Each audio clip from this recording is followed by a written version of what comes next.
July 2002, over Germany, the middle of the night. What is it? A Russian plane is taking children on holiday to Spain, but the pilots can't believe what they see heading towards them.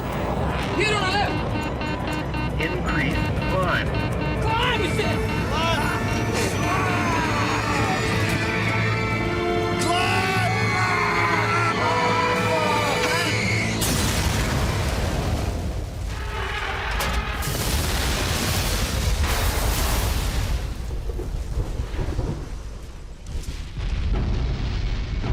It's among the most poignant air disasters of recent times.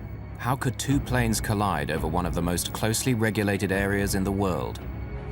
Bravo Tango Charlie. Faulty technology or human error?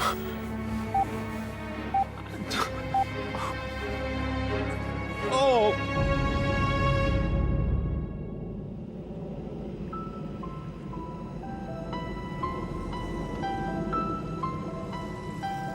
June 2002, the city of Ufa in western Russia. Ufa is populated by both Christians and Muslims. This year, its most outstanding teenagers have been chosen to go on a 2-week vacation organized by UNESCO near Barcelona in Spain. They are among the most clever, athletic, or artistic children of Ufa. Kirill Diktaryov is a 14-year-old prodigy. He's been painting since he was 4 years old and has already had 2 public exhibitions. He's halfway through his new work. He was very good at painting. He felt colors. He received good reviews. The trip sounded very exciting. That's why we agreed that Kirill should go to Spain.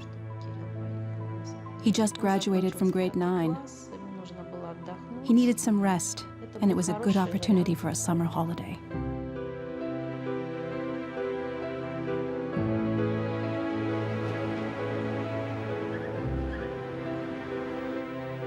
Alina Hananova is a 12-year-old who's won several gymnastics competitions. We were very glad for her because, indeed, very smart and very talented children were flying there. All extraordinary children in terms of their personalities. She studied very well, and she got only excellent marks. I remember that she was pleased to go on the trip. She loved getting ready for it. She was so excited. We purchased some clothes and some vacation stuff.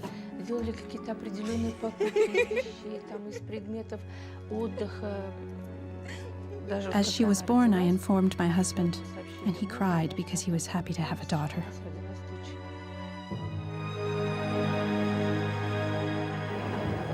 The 46 children from Ufa, accompanied by a few teachers, leave on a train to Moscow.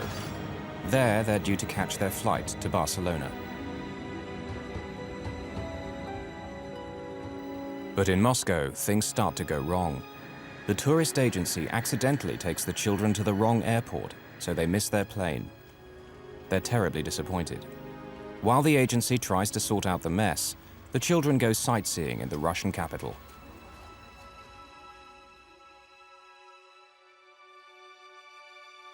It takes 2 days to charter another jet, but finally they're on their way to Barcelona.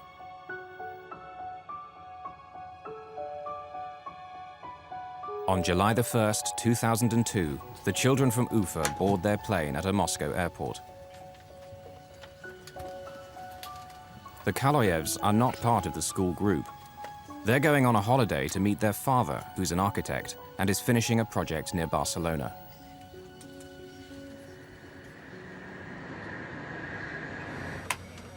No fewer than 5 Russians are flying this plane. The captain is Alexander Gross, who's been a pilot for over 30 years.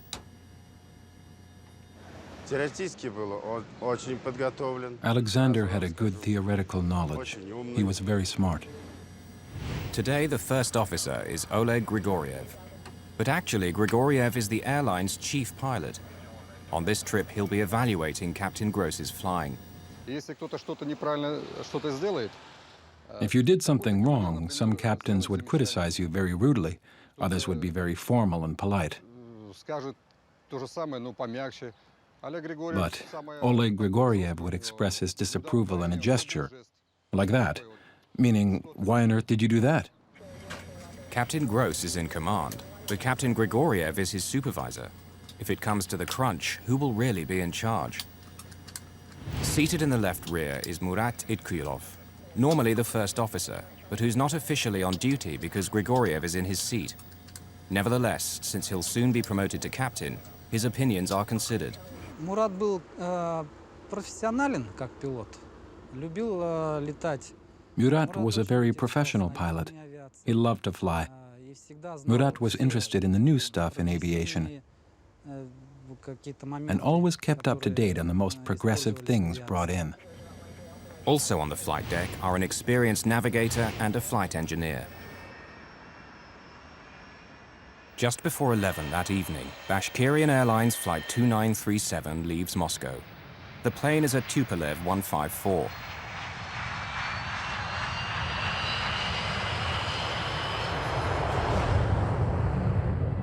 Like most modern aircraft, it carries collision avoidance equipment called TCAS, or Traffic Collision Avoidance System. Descend, descend, descend. TCAS works because all commercial aircraft carry a transponder, which sends a constant stream of radio signals identifying them and saying where they are. TCAS listens in and calculates whether any of the planes is on a collision course. If they are, it will tell the pilot what action to take to avoid collision. Descend, descend. If air traffic control should ever let them down, TCAS will be their last line of defense. Clear of conflict. Hundreds of miles away in Bergamo, Italy, a Boeing 757 is getting underway. It's flying for DHL, the international freight company, and is heading for their European base at Brussels in Belgium. The Russian Tupolev will cross its path over southern Germany. The Boeing has only 2 people aboard, Captain Paul Phillips, who's British, and First Officer Brant Campioni, who's Canadian, and due to fly the next leg of the journey. The DHL takes off at 6 minutes past 11 on what will be its last journey.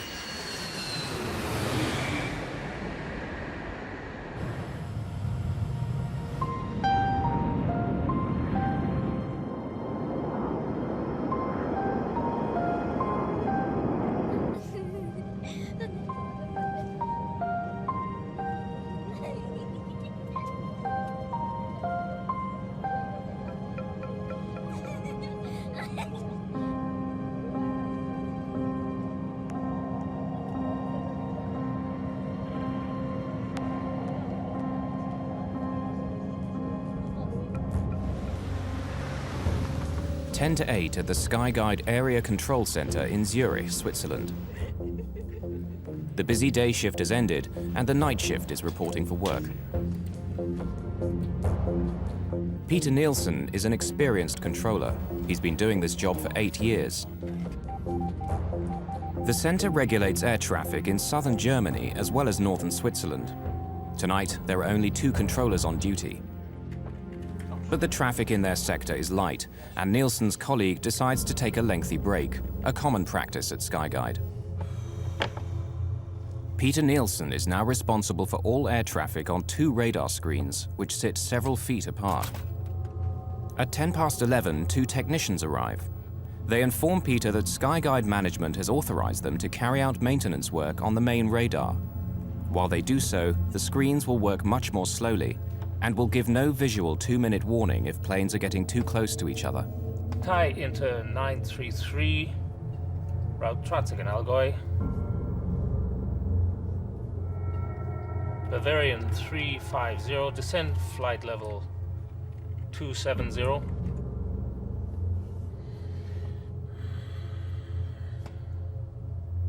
The engineers now tell Peter Nielsen they have to shut down the telephone system as well.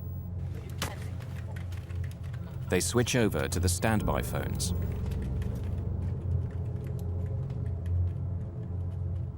No one realizes it yet, but the seeds of disaster have been sown.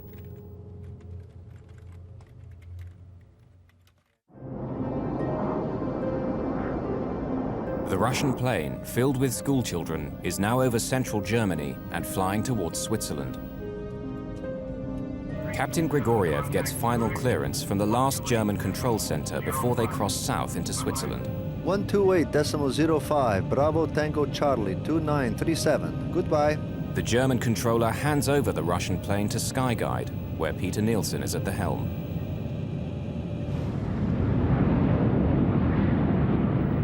Meanwhile, the DHL plane is climbing north over the Alps and is now entering Swiss airspace. Zurich, radar, good evening. Dilmun 611, I'm climbing flight level 260, direct Obasi. Captain Paul Phillips of the DHL requests clearance to climb to a higher altitude. The thinner air there will mean less air resistance and save fuel. Roger, climb flight level 320. Direct Tango Golf Oscar and requesting 360, thanks, it's available. Tillman 611, climb flight level 360.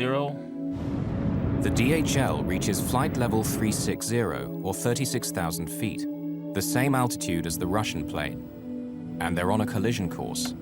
But they're many miles apart. So far, no danger.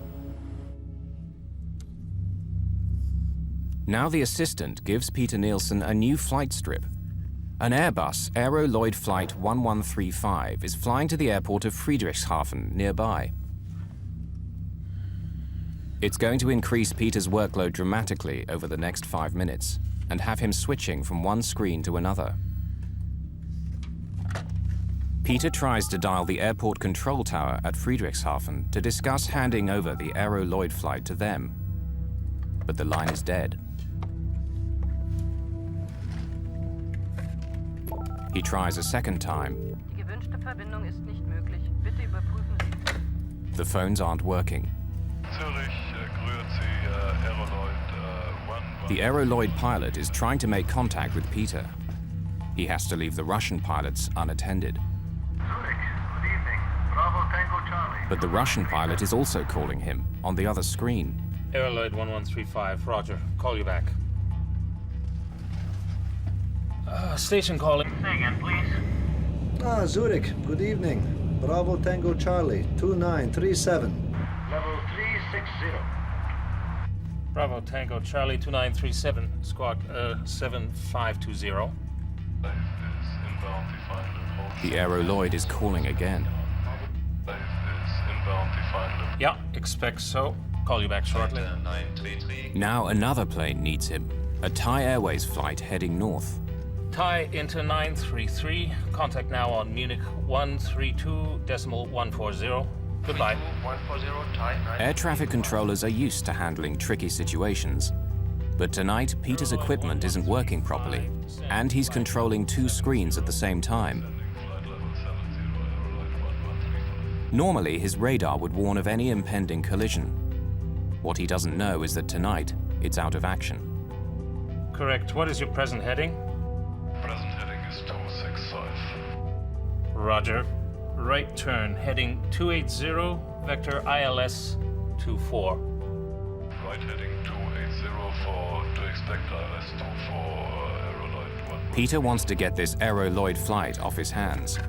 He tries dialing the public number for the Friedrichshafen control tower for the 3rd time. Bitte überprüfen Sie die Rufnummer. Die gewünschte Verbindung ist...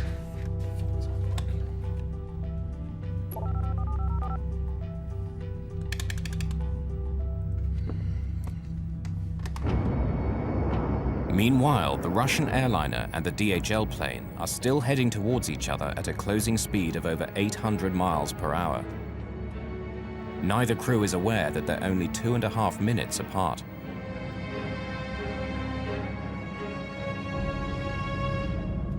The DHL plane is now approaching the Swiss border with Germany. The Russian Tupolev is heading for exactly the same spot and at the same altitude. Finally, someone at another air traffic control center in Germany spots the danger. Conflict. He grabs the phone to warn Nielsen, but can't get through.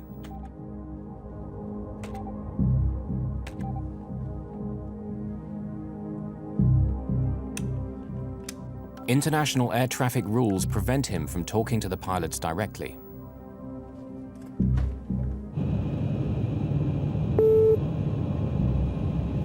Look at that. Now, for the first time, the Russian pilots can see the DHL plane on the screen of their TCAS anti-collision computer. But Peter Nielsen is still focused on getting the Aeroloid flight safely down. Aeroloid 1135. Aeroloid 1135, go ahead, sir. Yeah, I lost my connection to Friedrichshafen Airport. Could you please call them on your second set, 124.35. Tell them you're coming in ILS 24 with 20 miles now? Okay, will do. Thank you. Okay, taking over.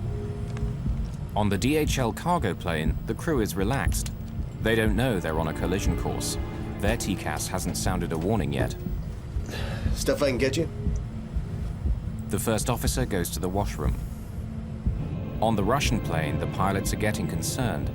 The other plane is getting closer and closer, but they're not exactly sure whether he's on the same altitude as them. He's going below us. Why below? 500. No, 100 meters. Traffic. Now fucking traffic. Why? Traffic. TCAS, the collision avoidance computer, is warning the Russian pilots that the other plane is getting too close for comfort. At the same moment, the TCAS in the DHL cockpit detects the Russian plane. Descend.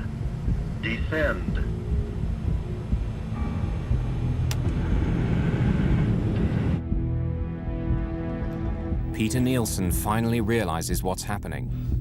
Bravo Tango Charlie 2937. Descend flight level 350. Expedite. I have crossing traffic. Descend. Captain Gross disengages the autopilot and starts to descend. Climb. TCAS is telling them to climb. The controller is telling them to descend. It says climb. He is guiding us down. Bravo Descend? Tango Charlie 2937. Descend level 350. Expedite descent. Expedite descent level 350. Bravo Tango Charlie 2937. Peter Nielsen thinks he's averted a collision by telling the Russian plane to descend. But what he doesn't know is that the DHL pilots have received a TCAS instruction telling them to descend. Increase! Dilmoon 600, TCAS descent! They're trying to tell Nielsen that they have a TCAS instruction to descend, but Peter can't hear them. If both planes obeyed TCAS, there'd be no problem. But the Russians, instead of climbing, have followed the controller's orders. Now both planes are diving towards each other. He's going below us. Fuck, where is it? Here on the left!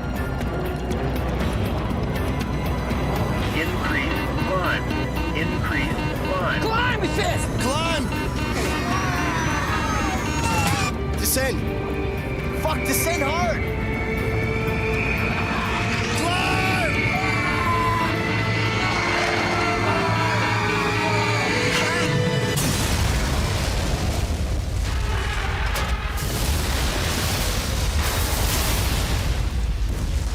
The tail of the DHL clips the belly of the Tupolev, tearing it apart.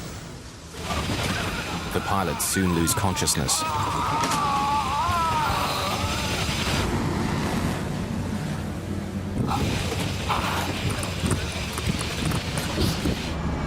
The DHL struggles on for another 2 minutes.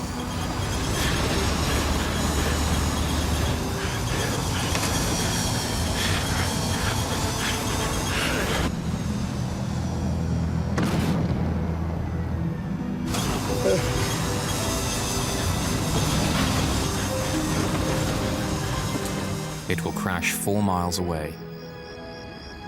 Can we go over to Friedrichshafen? Affirm. Bye-bye. Bye-bye.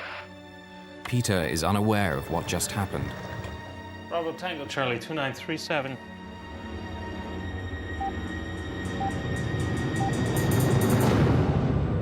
Bravo Tango Charlie 2937.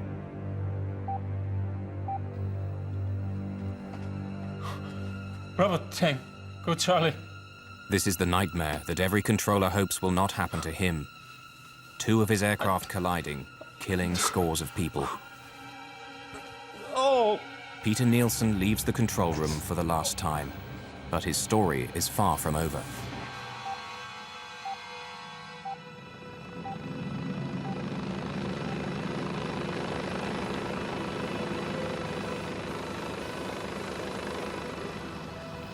The wreckage of the two planes has fallen just outside the small city of Überlingen on the German-Swiss border. Wreckage is scattered over 130 square miles. It's the worst mid-air collision in German post-war history. Debris comes raining down around a school for handicapped children run by Bruno and Stella Wegmüller. The sky was orange, red, flaming, and we saw these pieces falling down and detonations again and again, and we realized it couldn't have been a normal thunderstorm. It was something we had never heard and seen before. It was incredible because there are many, many houses here, and there was nothing on this place. But around our school, we find the bodies, children. We very soon also realized that we couldn't do anything, really. We couldn't save anyone, we couldn't help anyone. Today, actually, some people still suffer and see the pictures and have to learn to deal with these pictures. And for other people, it is like a bad dream. The problem was that the bodies and debris were dispersed over a very, very wide area, approximately 40 square kilometers. A corridor 20 kilometers long and 2 kilometers wide. It was the largest police operation in the province of Baden-Württemberg, lasting a week and involving over 6,000 people searching for the bodies. The people were all very sad. They were all in a state of extreme shock, and naturally the rescue team could feel that and empathized with their suffering. The policeman is standing where the DHL crashed. Here you see no more trees. The trees have completely burned down. We assume that the turbines of the Boeing separated first, approximately 700 to 800 meters high before this plane crashed. One landed 300 meters that way, and the other turbine was another 500 meters that way. In this garden lay many of the bodies of the children of Ufa. In this part died 28 children. In this field, there was a child. More over here, in this field, there was a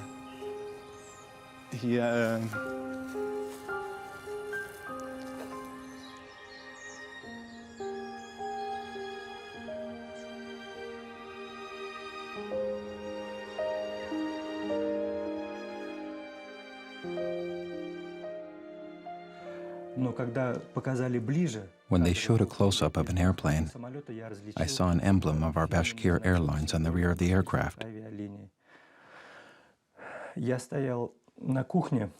I was in the kitchen. Everybody was still asleep. I nearly fainted. I leaned to the table.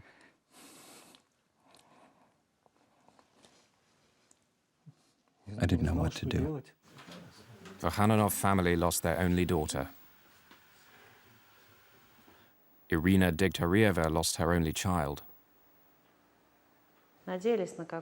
We hoped for some kind of a miracle, that he missed the plane. In a word, we didn't want to believe in this news. It was like thunder in a clear sky, and God forbid anyone gets news like this.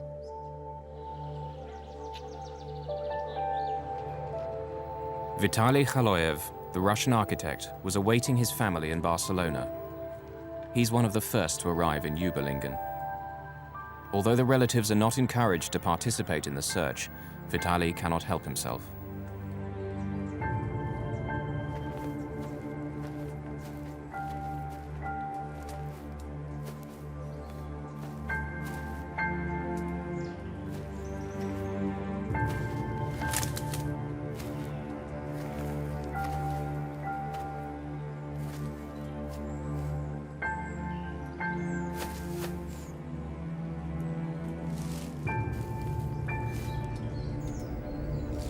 Vitaly finds a broken pearl necklace. He recognizes it as his 4-year-old daughter's. My angel.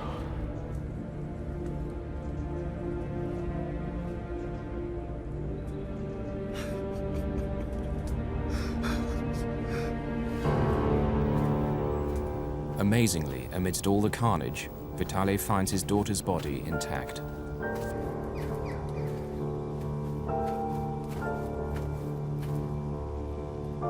She did not suffer at all. The mutilated bodies of his wife and son won't be found until later.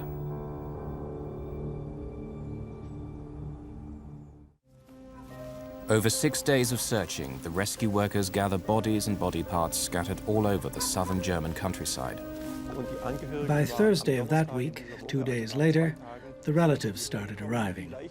They could not all see the bodies we'd found because most of the bodies were badly charred or mutilated.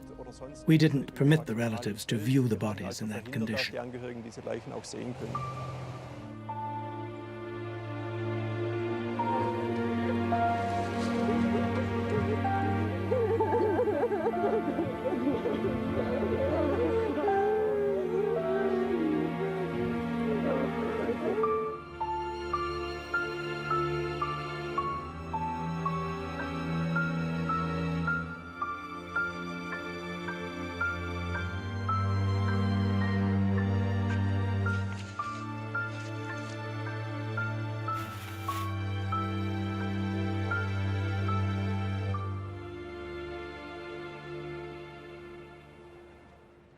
In Ufa, in western Russia, both Christian and Muslim communities are devastated by the loss of their children.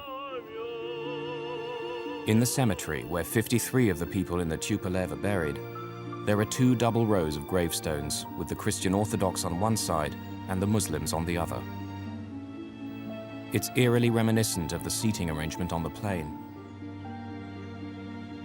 The monument evokes a flight of paper planes frozen in flight.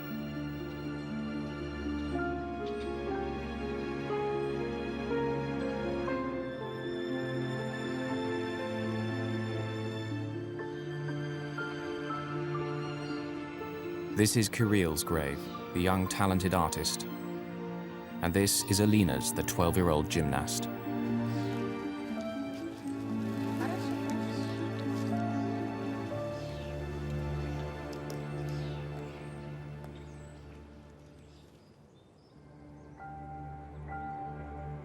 Vitaly Khaloyev, who lost his entire family, has designed and built a huge monument in their memory.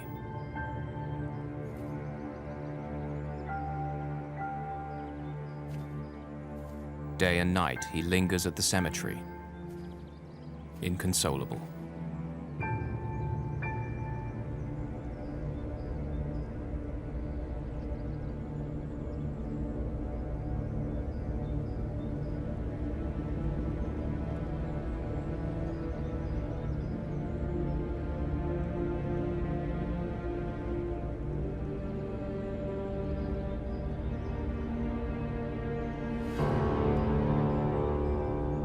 At Skyguide in Zurich, after the collision, work has all but come to a standstill.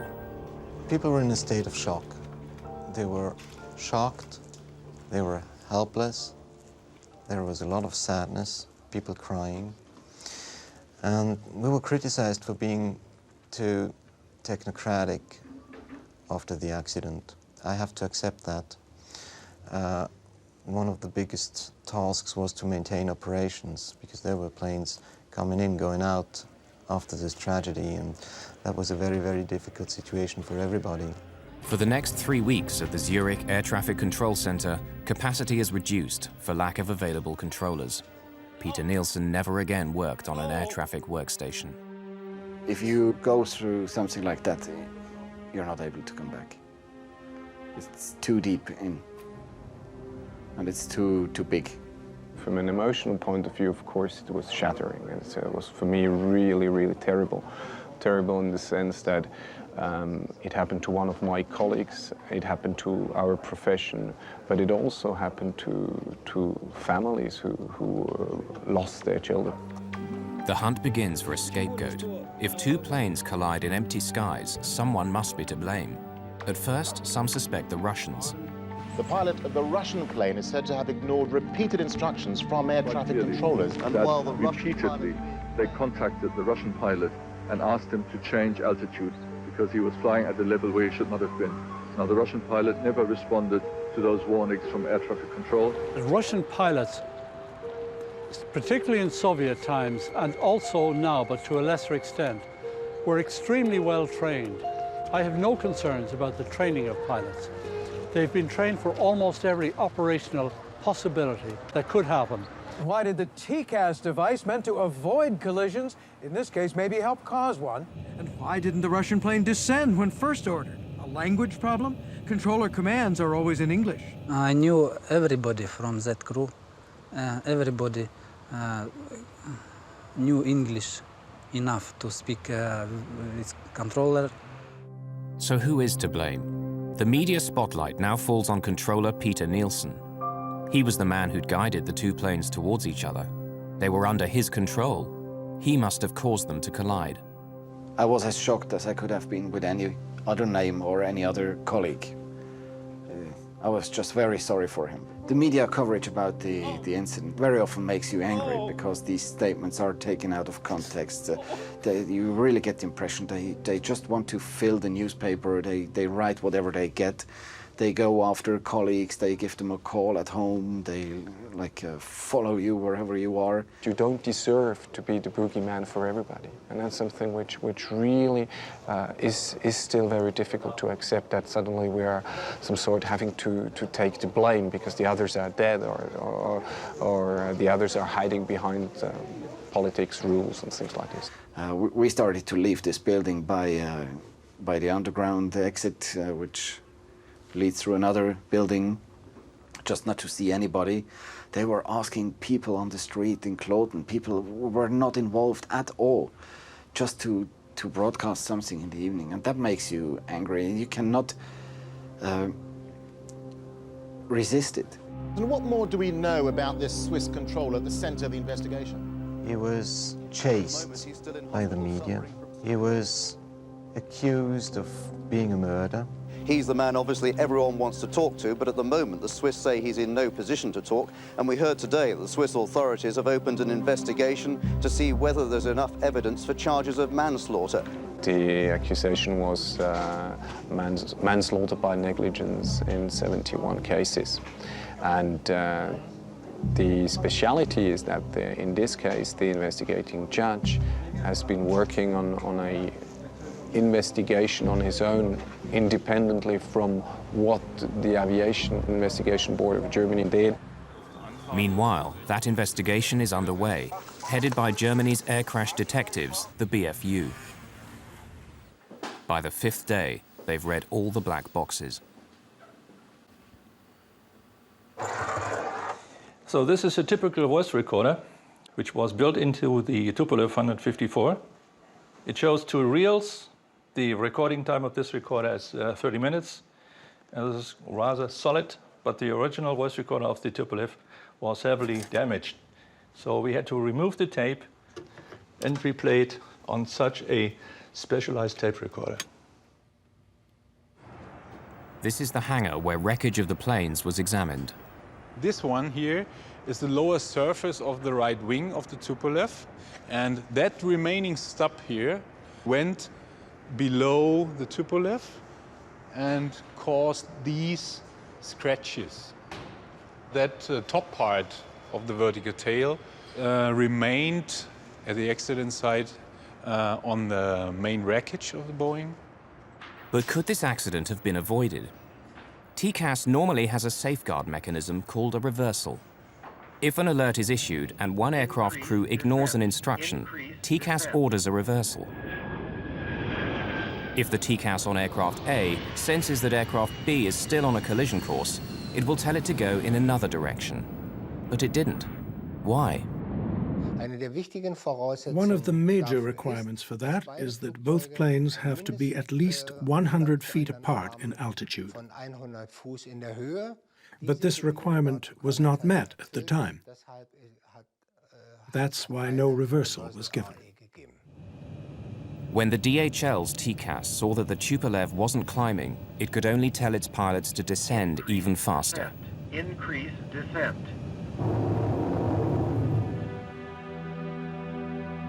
If the reversal had been possible, the children of Ufa might have lived.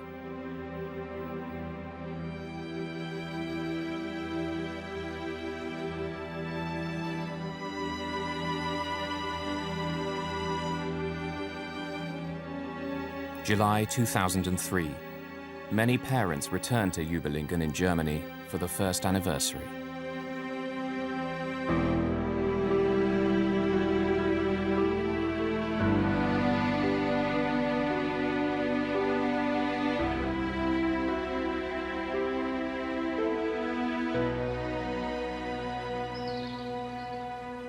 The Germans built a memorial on the site of the tragedy.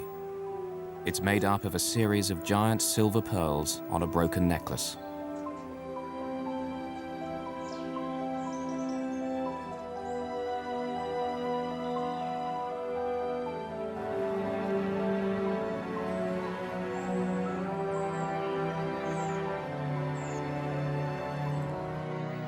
The head of Skyguide is among the crowd. Can you tell us, what are the mistakes you made? I don't think this is the time to talk about it. I'm sure you'll understand. Have you apologized? Okay. Thank you.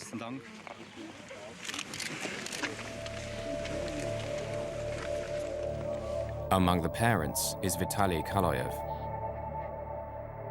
He asks the head of Skyguide which controller was responsible for the accident, but receives no answer. Yes, in fact, the man asked if it is possible to meet the controller, to meet Peter, and the answer was it is not possible. The request passes almost unnoticed, but Vitaly Kaloyev is not satisfied. Descend. Crossing. Meanwhile, as the investigators work, they discover a fog of confusion surrounding TCAS. When it was introduced 20 years previously, there'd been a fatal omission. Descend flight level 350. Expedite. I have No one said what should happen if there was a conflict between what TCAS was saying and what the controller was saying. It says climb. There's no hard and fast rule to guide the pilots. He is guiding us down. Increase descent. Whilst pilots in the West have always been taught to obey TCAS, 600, TCAS descent. in the rest of the world, it's anyone's guess. We're not accustomed to not trusting controllers. In civil aviation, there were lots of situations when pilots didn't follow instructions of the controller, and that led to plane crashes or other accidents.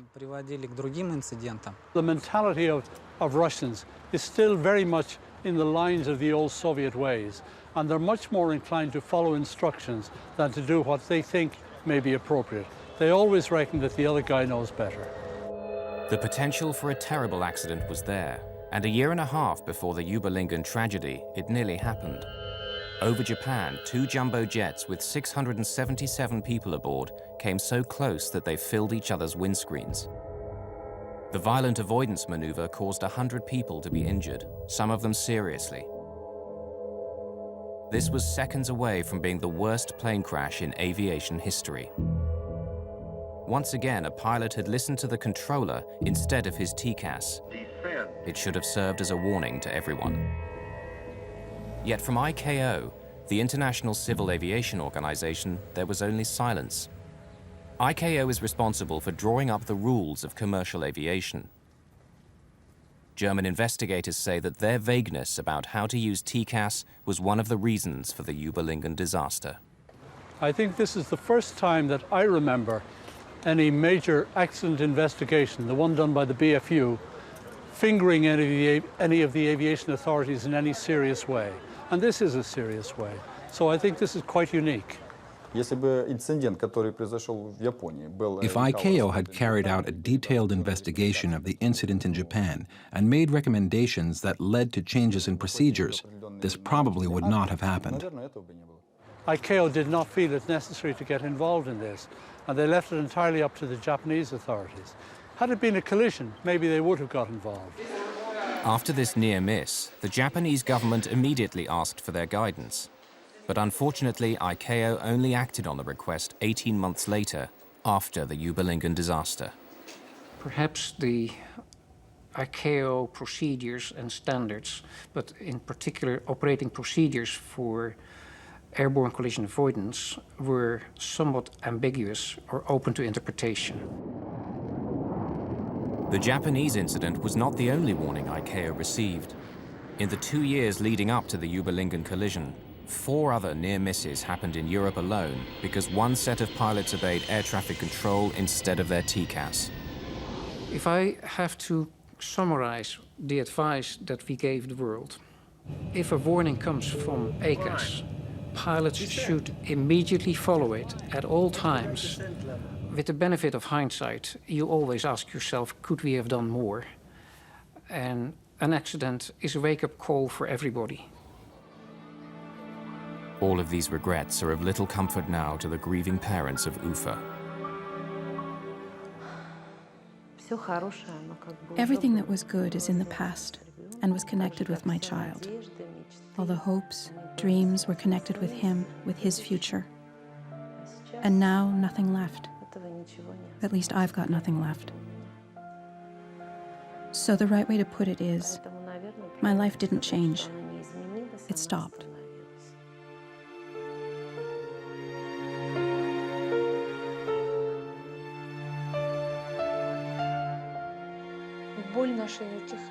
Our pain doesn't go away, you know? It's getting stronger every year.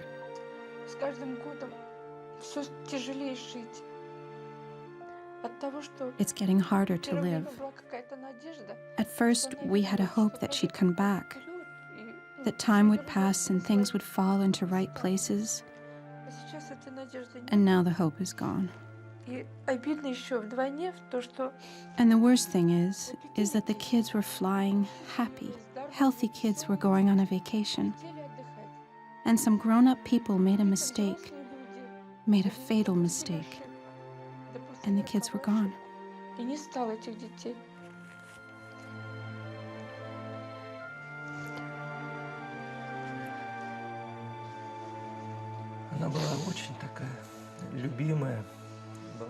She was loved. She was very kind, gentle. She was the beloved daughter. Beloved daughter.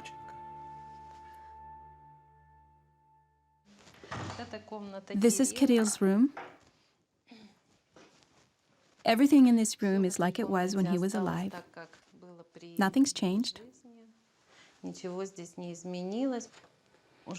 After he was killed, there were also 2 exhibitions. One exhibition took place here, in Ufa, while the other one was in Germany, in Überlingen. And that's Kirill's last painting. He was really glad. He planned that he'd finish it when he'd get back. Vitaly Khaloyev, the Russian architect, has lost his entire family, everything. He himself has gone to pieces.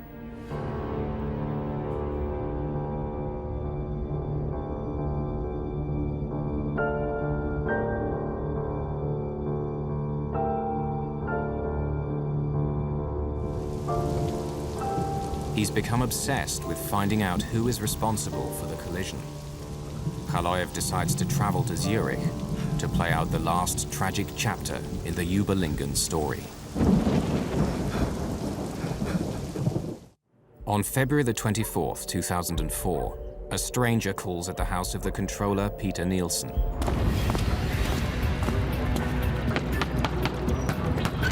Yeah. Get out of my face. Just go away.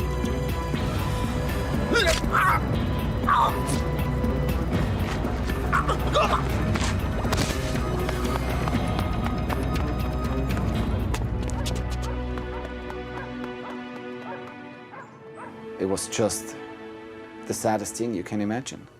I knew his family. I knew how much he loved his kids and his wife, and The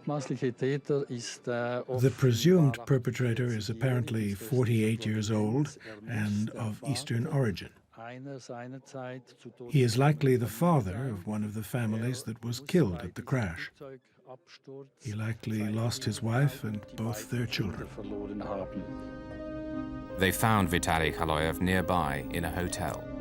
Suspected but not yet charged with the murder, he's presently in a psychiatric clinic while they decide whether he's fit to stand trial. Did he have the capacity to discern? Was it an impulse, or did he have the capacity to commit a crime? Certain traces and police evidence were found which seemed to indicate that he could be the murderer. We are working on this theory after the accused himself conceded that he could be the murderer.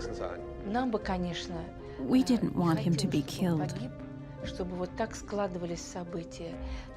We didn't want to have more victims related to that catastrophe because of our children. The killing of the flight controller was a very, very sad event. And the saddest thing of all was that he was not actually responsible for the accident. The system responsible for the accident was the poor Skyguide management and quality control of their system. The investigators had worked out exactly what went wrong that night at Skyguide and how an unfortunate series of events had made disaster almost inevitable. First, Peter's colleague goes for a break, leaving him alone to watch two radar screens several feet apart. It was a standard practice at the ATC company that at night, one air traffic controller was responsible for controlling the entire airspace of ATC Zurich. Then, following management instructions, the maintenance men start to switch things off. Peter's radar screen is working more slowly and will not warn him if two planes are about to collide. He doesn't know that. During the maintenance work, the radar system had to be run in fallback mode. In fallback mode, the controller has no STCA available. STCA is short-term collision alert, a warning on the radar screen that planes are in imminent danger of collision. He did not know that the STCA system would not be available. Then by chance, an unexpected aircraft, the Aeroloid tourist plane, arrives at the critical moment and needs a lot of attention. It completely distracts Peter. He tries to get outside help, but the main phone system has been accidentally disconnected by the maintenance crew, and the backup phone isn't working. The controller has been robbed of all the technical support he needs. The phone link with Friedrichshafen was down. At this time, there were various radio transmissions, and the controller had to answer them on the different frequencies. Finally, when both planes are descending, the DHL pilots cannot tell him what's happening because the radio frequency is busy. 600, TCAS, descent! The earliest they could do that was 23 seconds later, because until then, the frequency was blocked by the ATC Zurich transmission to the Tupolev crew. May 2004. It had taken the German BFU investigators 22 months to publish their final report. They found that the disaster had two major causes. Firstly, Peter Nielsen was too late in noticing the danger of a collision. Secondly, the Russian crew was wrong to obey him when he told them to descend, rather than their own TCAS equipment telling them to climb. But other pilots understand their dilemma. The TCAS commands are spoken in such a dispassionate voice. Descend. Increase descent. Such a matter-of-fact type of voice. And then there's the voice of the air traffic controller's urgent command. Descend immediately. Leave this altitude immediately. Go to another altitude at once. So, whichever voice sounded more urgent was the one the crew obeyed. Finally, the report severely criticized Skyguide for leaving a lone controller on duty that night. We have learned our lesson, and we don't have single-manned operations or only one controller in front of a monitor. anymore. This might happen again. Another badly organized air control service or a crew might make a mistake. You're guilty or not guilty. That's not the meaning of a final report. The meaning of a final report is facts. What has happened? Why did it happen? What are the lessons to be learned? Safety requirements. Why didn't they provide safety during that flight, when my child was on board? They must take the responsibility for not providing security for that flight. Mistakes were made by us also, and we regret them deeply.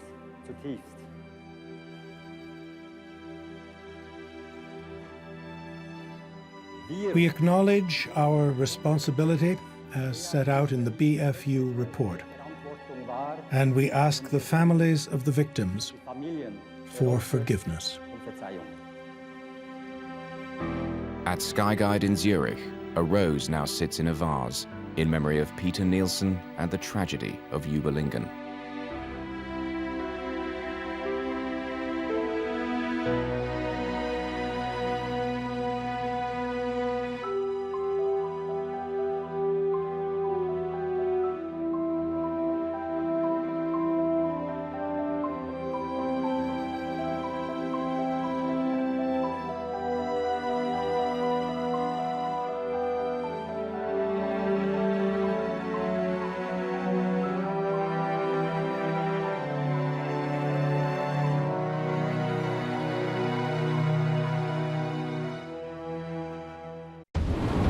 A shipwreck in the Greek islands. Hundreds of people fight for survival in a swirling storm. With their lives on the line, some people become heroes. Others do whatever it takes to stay alive. Keep her away! She'll kill us both! Investigators uncover an extraordinary chain of events. Small mistakes which have deadly consequences. Mayday! Mayday! We're doing 90 miles an hour! Out of control! Take a life jacket! Where's the Coast Guard? Don't let go!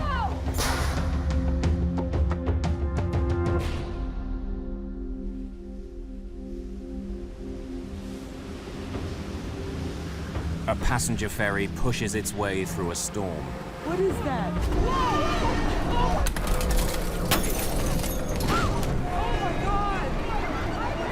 Within sight of land, this Greek island's ferry is sinking in high winds and stormy seas.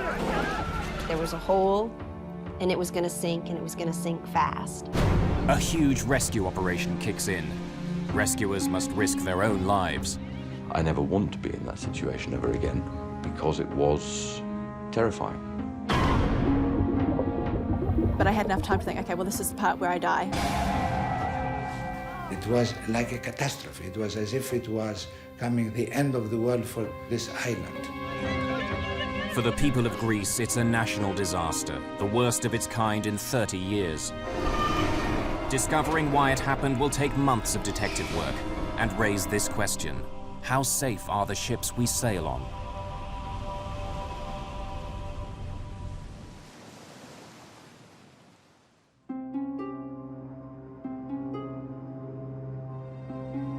The Greek capital, Athens. This great metropolis has a 3,000-year history. A history built around the city's easy access to the Mediterranean.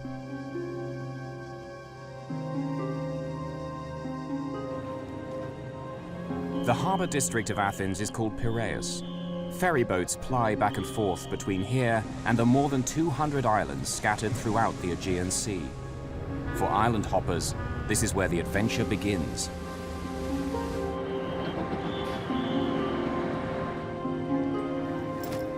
It's here somewhere. It has to be. Mayday today would be good.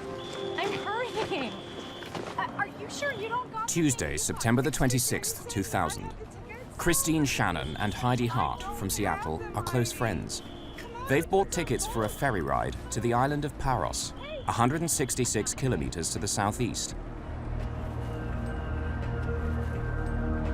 Express, Samina? Express sounds good. How long is it? Christine's 32 and teaches preschool.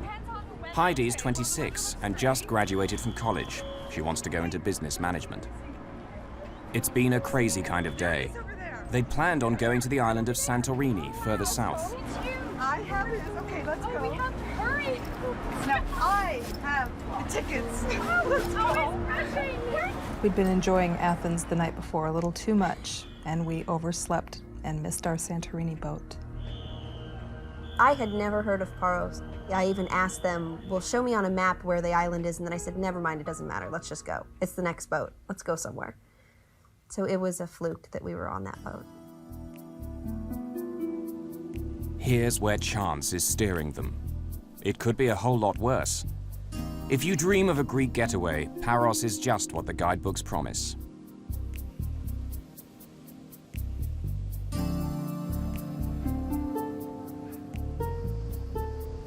Life is laid back, and the backdrop is enchanting. Around 12,000 people live on Paros year-round.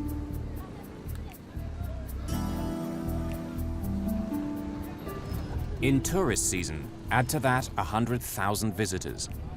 Ferries from Athens head for the harbor in the main town, Perikia. There's constant traffic back and forth to the mainland. As one boat's leaving, another one shows up, bringing hundreds more eager visitors.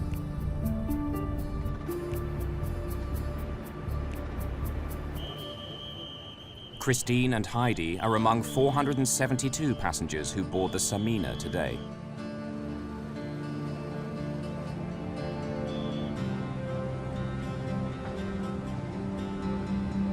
As they get ready to embark, one thing becomes clear. Some of the boats on the island's run are modern, newly built. But the Samina comes from a different era. She's been crisscrossing the Mediterranean since 1966. The Samina was launched before these two were born. And though they don't realize it, Greek safety laws say that in little over a year, the Samina will be pulled out of service and sent to the scrapyard. I made a few jokes to Christine about the lifeboats don't look very safe if we get into trouble out here. I said, we'll be screwed. And I said, well, there's no icebergs in the Aegean, so we should be okay. The Samina can carry more than 1,000 passengers, along with her 61 crew. So today, the ship's less than half full.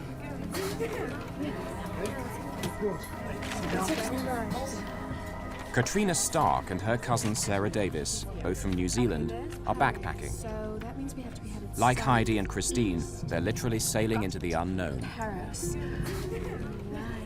We had no plans. We went to get on the very first ferry that was leaving, going wherever it was going to take us, and that happened to be first stop Paros.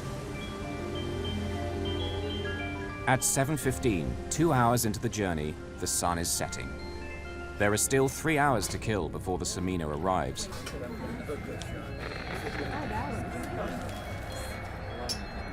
The sports fans on board, passengers and crew, know just how they'd like to spend the time. There's a major soccer game playing live on TV. Athens star side Panathinaikos are up against their German rivals, Hamburg. The reception wasn't very good, and so they had various staff come along trying to fix the TV, and everyone was putting suggestions to how to fix the TV, and it seemed to be quite important to everybody on board that they get to see this game.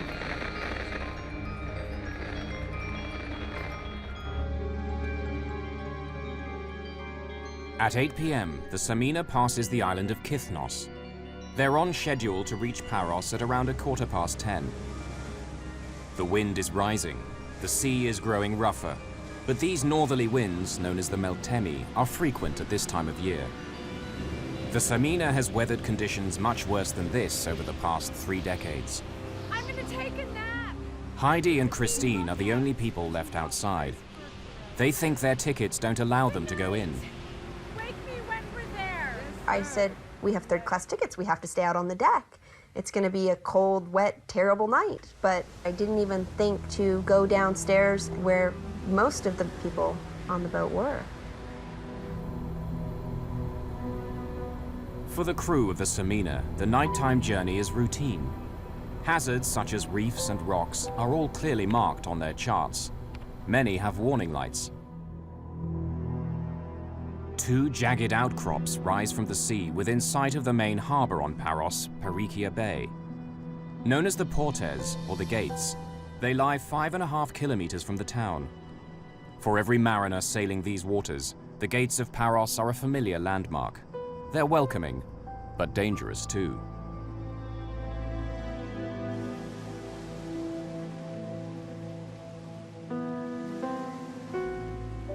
The rocks rise 25 meters out of the sea. Every passing ship must give them a wide clearance. At night, a beacon light on the taller of the two rocks sends a clear warning to sailors. Stray too close to the Gates of Paros, and disaster will follow.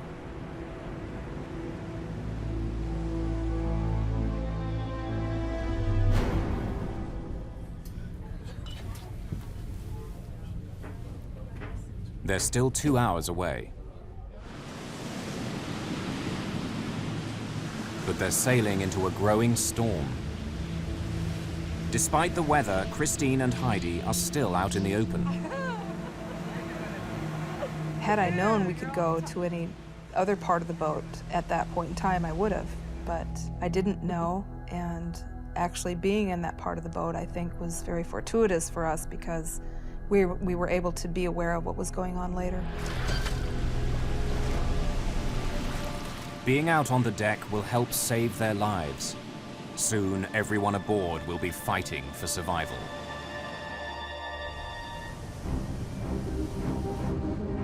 On the evening of September the 26th, 2000, the passenger ferry Express Samina leaves Athens harbor, Piraeus, heading southeast. She's making for the island of Paros, 5 hours away in the Aegean Sea. As the sun sets, the weather deteriorates until by nightfall the ship is being buffeted by a northerly gale. But the crew are used to such conditions. Their ship is big enough, tough enough to survive far worse. The Samina is 115 meters long, more than a soccer field, and 18 meters wide. Passengers are widely dispersed. Heidi and Christine are out on the open deck. Katrina and Sarah are inside the main passenger lounge. The nerve center is here, the engine room. It's below the waterline, but is protected by a series of watertight doors. The crew need to move about, but the ship is safe so long as they lock the doors tight behind them.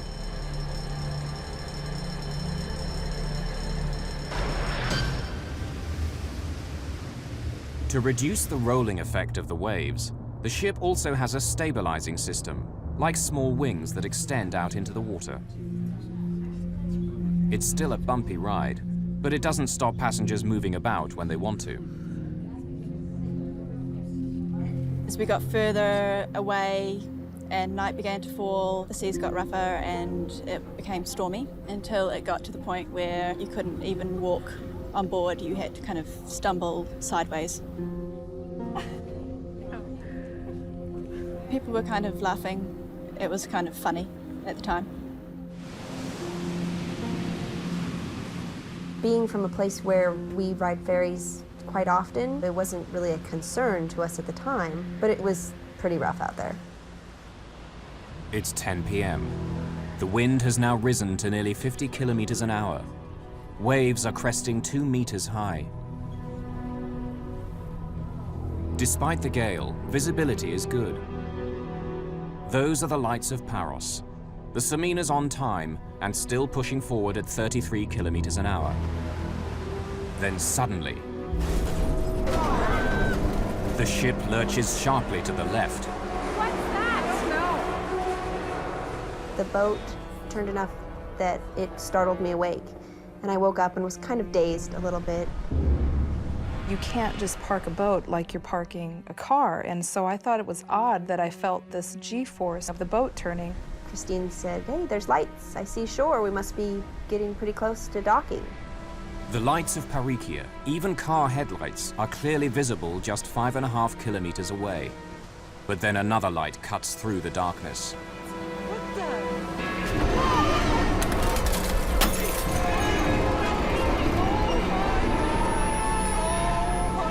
this rock just comes out of nowhere, just out of the black night. And I'll never forget what it looks like in my mind. It was, you know, this brown, kind of craggly, sandish looking rock that had lights on top of it shining down so it illuminated it. And it made it look like a movie set. The side of the boat scraped along the side. I could have walked over and touched it. And you could hear down in the lower decks of the boat that the metal was just ripping apart. The unthinkable has happened. The Samina has crashed against the gates of Paros. 1 million kilos of ship grind against the rocks. It was the worst sound, and it was the loudest sound I've ever heard in my life. It sounded like fingernails on a chalkboard, just God's fingernail on the biggest chalkboard in the world. There was a hole, and it was gonna sink, and it was gonna sink fast. The shock wave reverberates through the ship. Suddenly there was a big lurch to the right side of the boat, and people who were standing up got thrown off their feet. Everything in the bar smashed. I looked out the window and there were 2 large rocks went past that looked white, lit up by the light inside the ship. I don't know what that was. Oh, man, it just doesn't sound good, you know? In a situation like this, the time frame is so hard to put back together. But it seemed like maybe a minute or 2 until the boat started to noticeably lilt to the side and tip. And that's kind of when the chaos started. Get out of this place. I don't know. I'm supposed to run to get off this ship.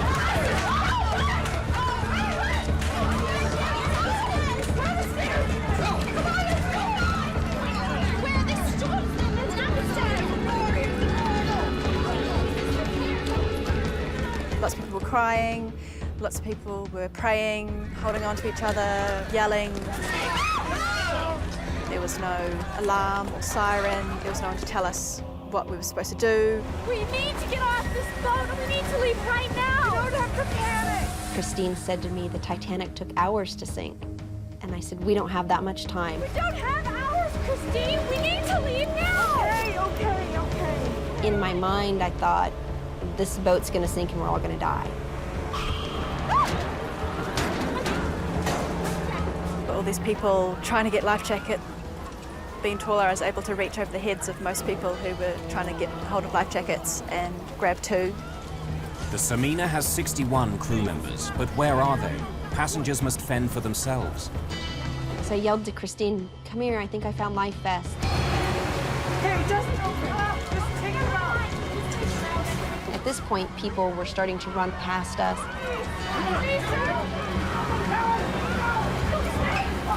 And I was saying, here, take these, and throwing them out, and people were just panicking.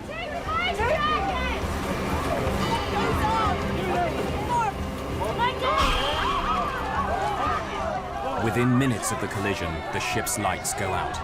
Passengers are plunged into darkness until emergency generators kick in. And then the first flare went off. This eerie red glow coming down over the ferry gave it a whole nother feeling of just terror that we're out in the night, in the dark, and the ferry's gonna sink.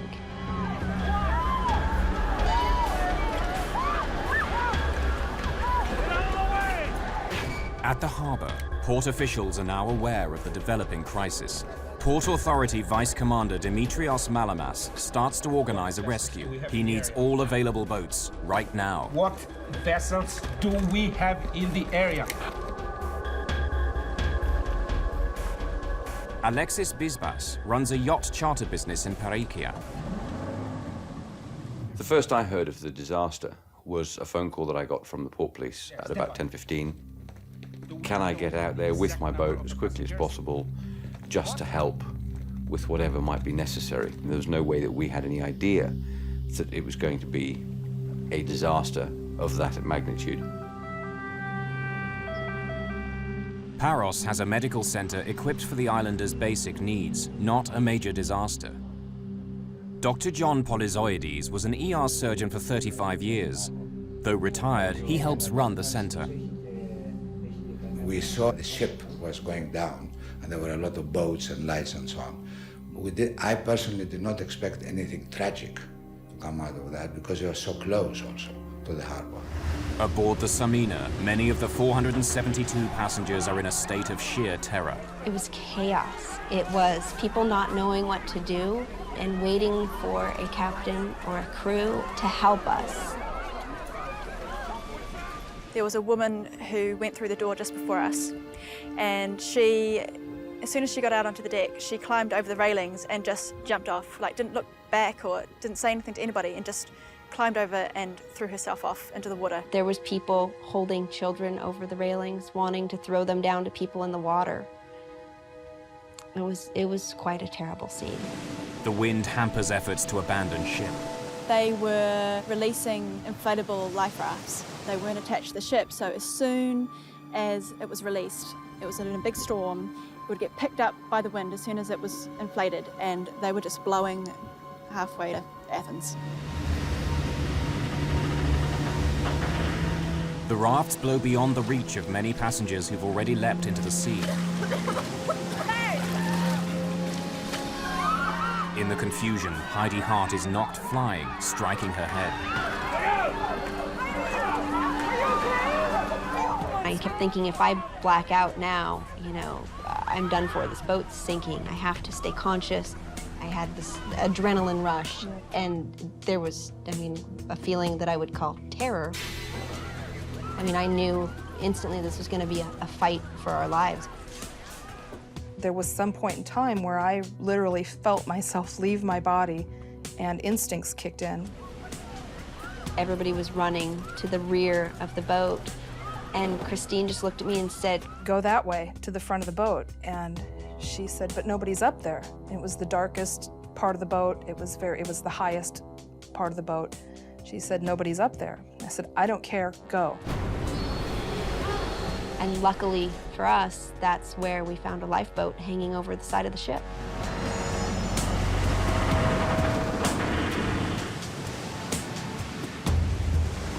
Heidi and Christine have escaped the sinking ship, but they're still at the mercy of the storm. When we jumped into the lifeboat, it wasn't orderly, here's your seat. It was jump. Where you land is where you are, and so we were just kind of all pig-piled in this lifeboat together. The battle for survival takes an ugly turn. Each passenger must decide, help others or fend for themselves. There was 5 or 6 men in the back of the boat, and they were fighting with each other. They were yelling at each other. As the ferry was sinking, they kept pointing at the ferry and fighting with each other. And then, you know, this is when I see the guy swimming up to the boat, and so I started getting ready. I'm thinking, okay, I need a rope. I gotta throw him something. He has no life vest on.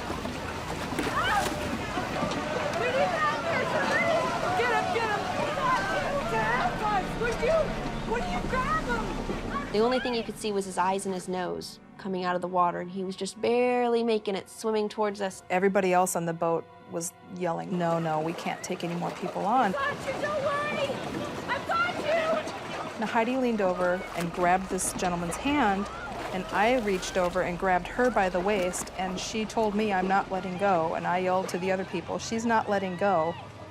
He had taken off almost all of his clothes. He was wearing just his underwear.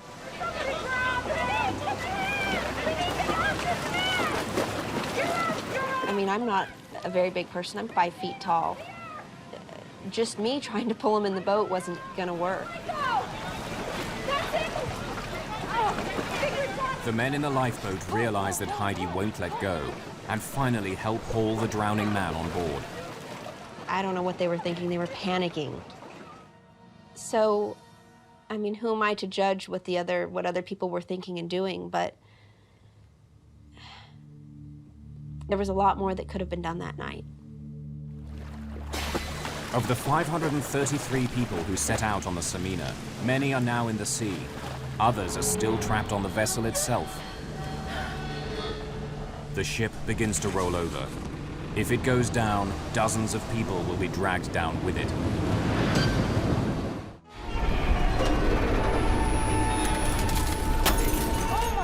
The passenger ferry Express Samina has struck rocks near the island of Paros in the Aegean Sea. 533 passengers and crew face a battle to survive in high winds and stormy seas.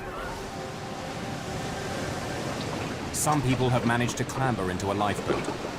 Others have stayed with the ship and now fear it will sink beneath them. At that stage, we were on the deck trying to figure out whether it was a good idea to jump overboard as well. But we were tilting further and further, and it was getting to the point where we didn't really have that choice anymore. It's 10:50, 40 minutes after the collision. Sarah! Are you looking at me? As the Samina continues to roll, Katrina Stark has little choice. She hauls herself over the rail.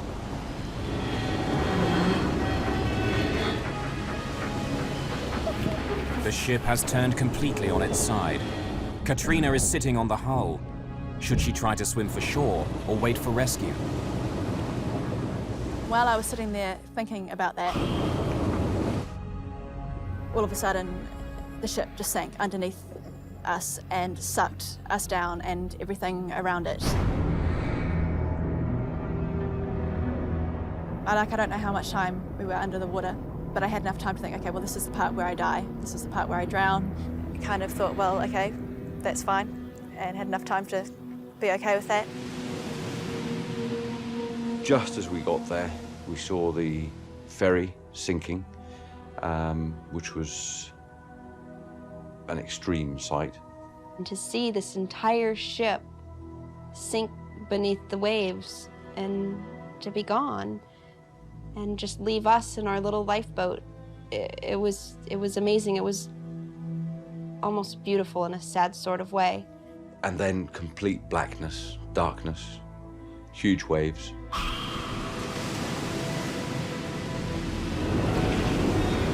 The Samina sinks 2.5 kilometers from the gates of Paros.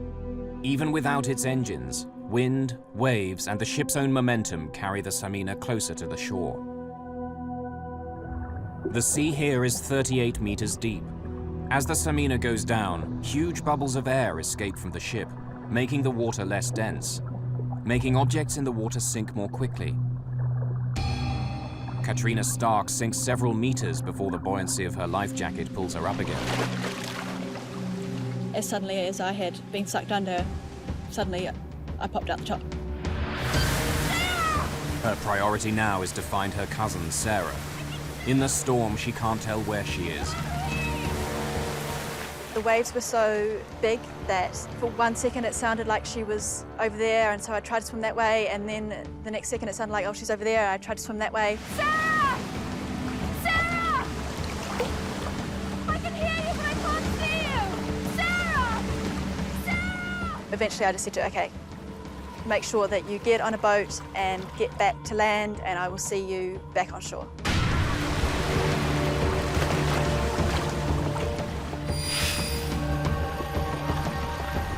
At 11:15 p.m., Dr. Polyzoides receives his first casualty of the night, but something doesn't add up.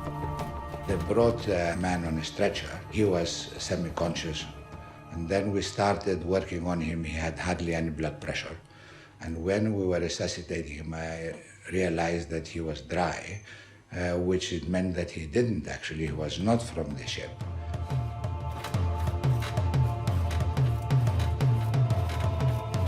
Anyway, we carried on. Eventually, we lost him. He died in our hands. And then people came and he said, you know who it was? And I said, no. His patient isn't from the Samina, but the disaster still claims its first victim. The man is Dimitrios Malamas, who'd been helping organize the rescue. In the crisis, he'd suffered a heart attack. He was 40 years old.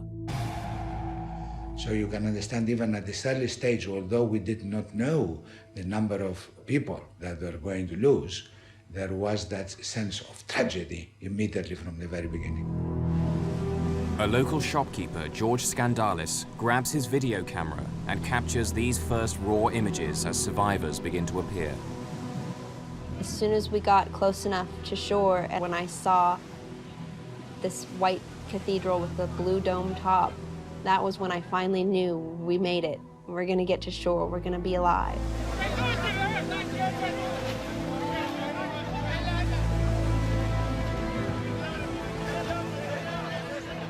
I felt more alive than I've ever felt in my life. Giddy, almost giddy. And actually afterwards, one of the things that I had to come to terms with was that people died, and I felt so alive. One of the local fishing boats now appears, crowded with people who've been dragged from the sea. Local boat owner Alexis Bisbas is part of the rescue flotilla searching for survivors. 1 minute we were flying across the top of a wave, the next minute we were burying the bow of the boat into the previous wave. We had water coming across the decks. I've been sailing all my life. I've never had a situation like that. I never want to be in that situation ever again, because it was terrifying. He plucks 25 people from the sea in 3 trips out into the stormy waters. One of the amazing things in these situations is the way that people behave. A young man we pulled out was still carrying his portable stereo system.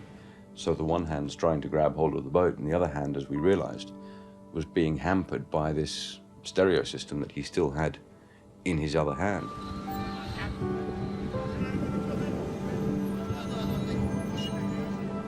One of them was an old lady who had tied to her life jacket her bag. As we were trying to drag her into the boat, we realized that something was stopping her, and I went to cut her free of this bag, and she said to us that if we did, we should throw her back because that was her entire life in this bag. Many survivors are in a state of shock. All are cold, wet, and exhausted.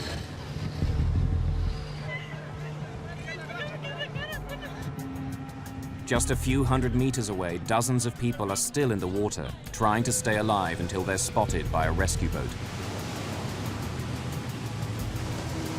Katrina Stark and a fellow survivor, a total stranger, are now clinging desperately to a piece of wreckage. My first surprise about being in the water was that it was warm. I was really expecting the water to be cold. They were big waves, and you just had to cling on tight to the piece of wreckage.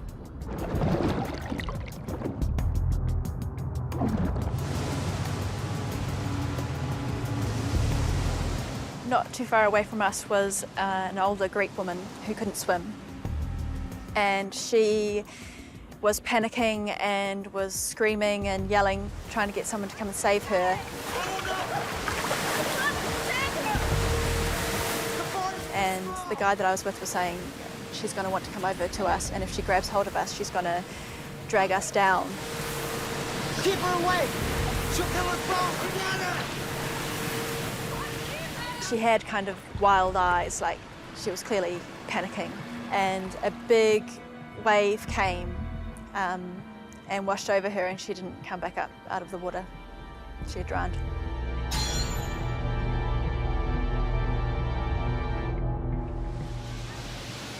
There are still some signs of hope. Some people have been pushed south by the wind. Miraculously avoiding being smashed onto the rocks, they've wound up on a sandy beach, the Bay of St. Irene. A life raft beaches in the same spot.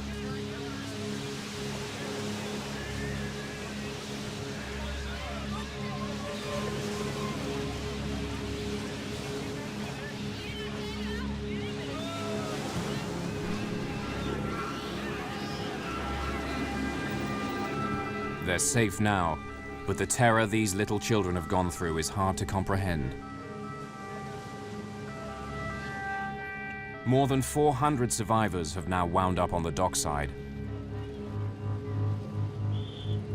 Many have suffered a terrifying ordeal in the water. They're rushed to the medical center, where Dr. Polyzoides has now assembled a team of 15 medics. Some doctors and nurses based on the island, others tourists who've come in to assist. Between 11:30 and 12, the first drowned was brought in on a stretcher. And although I worked for 35 years as an accident surgeon, it was a horrible experience.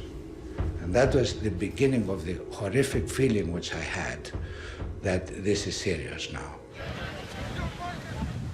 At midnight, after an hour in the water, Katrina Stark is brought to shore. We were the last people that they were able to bring up onto the boat. They headed back for the harbour, and on the way they stopped a couple of times to pick people up, but they would go to pick them up and realise that they were dead, and so they'd just leave them where they were. Katrina doesn't know if her cousin made it. Sarah? Katrina? I was just never been so happy to see anybody in my whole life. And I just grabbed hold of her and wouldn't leave her side for a second. So happy to see you. How are you doing? You okay? Are you keeping warm? Yeah.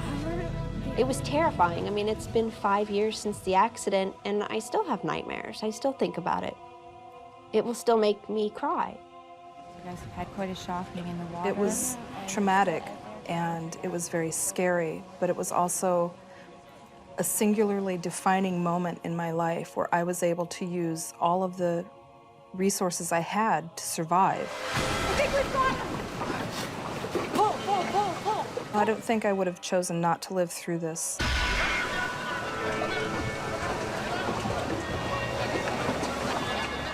At midnight, more than 2 hours after the collision, the rescue operation is becoming more and more a search for bodies.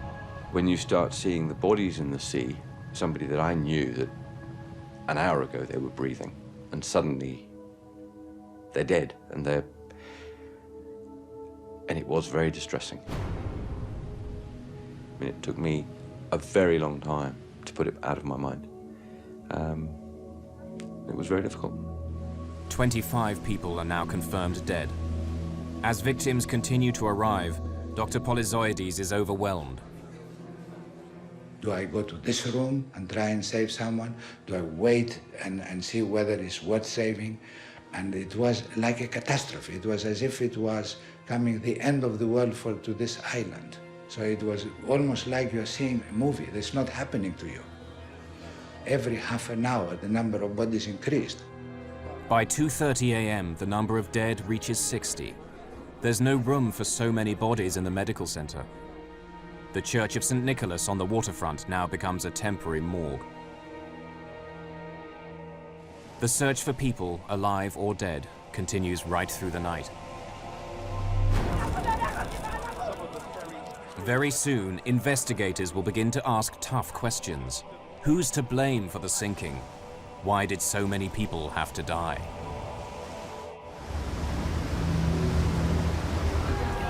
The passenger ferry express Samina has sunk in a storm in the Aegean Sea. Already 60 people are confirmed dead. Many more need medical treatment. Morning reveals the power of last night's storm. A lifeboat lies smashed to pieces on the rocks. Life rafts blew away, empty. A message board at the harborfront lists who's alive and who's still missing. Bodies will continue to wash up on the beaches for days to come. There aren't enough coffins on Paros. More arrive. Even the most experienced professionals are touched by the trauma.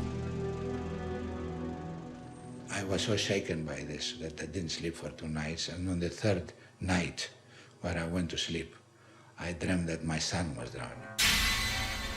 Very quickly, the grief turns to anger. Where were the crew when the ship hit the rocks? Where were they when the passengers needed help? Rumors spread like wildfire and are picked up by the media. Were some members of the crew watching the soccer game on TV when they should have been steering the ship? The captain, 53-year-old Vasilis Giannakos, is held for questioning by the police. On Paros, the funerals begin. Here, a 4-year-old boy drowned with his father. Divers discover 10 bodies trapped inside the hull of the Samina. The last body is found floating 2 weeks after the sinking, 50 kilometers north of Paros. Altogether, 80 people have died, 75 passengers, 5 crew members. This is Greece's worst shipping disaster in more than 30 years, a national tragedy. In the bitter aftermath, the spotlight falls on the company which owned the Samina and its vice president, Pantelis Sphinias.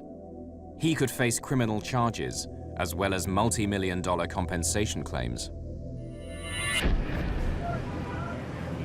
2 months after the sinking, police surround a body lying on the sidewalk outside company headquarters in Athens.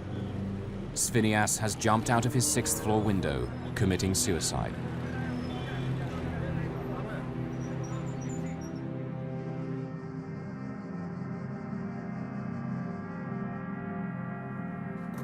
Maritime experts at the National Technical University of Athens begin an inquiry.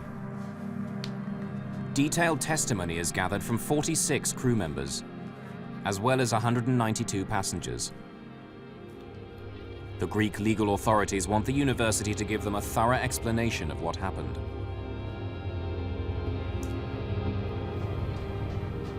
Professor David Molyneux of the National Research Centre of Canada is one of the world's leading experts on ferry safety. He's studied the findings of the Greek investigators, who came up with a startling realization. What they found at the inquiry defied some of the initial speculation concerning the age of the ship, and the accident, in fact, turned out to be caused by something completely different. Testimony reveals each small but critical factor that together turn a routine ferry crossing into a national disaster. 3 hours into the journey, the crew switch on the ship's autopilot. The autopilot is an electronic link between the compass and the rudder, correcting the rudder a little bit one way or the other to bring you back where you want to be. Even on autopilot, a crew member should constantly monitor the ship's position. It's bad practice to leave an autopilot unattended, particularly in bad weather, because the wind, the waves, and the current are all acting to drift the ship in one direction. And that kind of steady drift is not compensated for by the electronics in the autopilot. As the weather grows worse, the crew deploy the ship's stabilizer system to make the ride more comfortable for the passengers. The stabilizer uses 2 small fins to counteract the roll of the ship.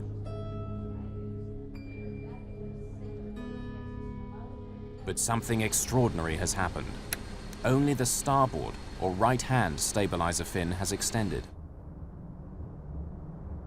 Very unusual. Normally we'd expect both stabilizers to be working at any one time. With just one stabilizer, the ship is no longer symmetrical, so the flow around the ship is unbalanced, and as a result, the ship will tend to drift one way rather than go in a straight line.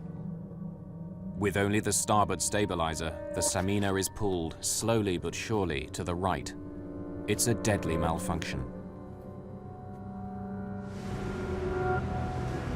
Captains aim to stay at least 740 meters left of the gates of Paros. But when the Samina arrives, she's on collision course. A crew member makes a last-minute attempt to steer the ship to the left, but the ship can't turn quickly enough.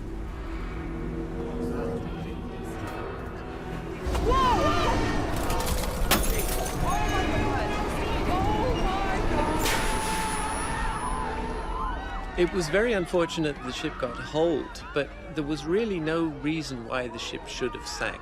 The damage was within the range that you would normally expect a ship to survive. The east face of the taller pinnacle is where the ship strikes, at 12 minutes past 10 p.m. There's a 6-meter lengthways gash, as long as a telephone pole, and 1 meter wide.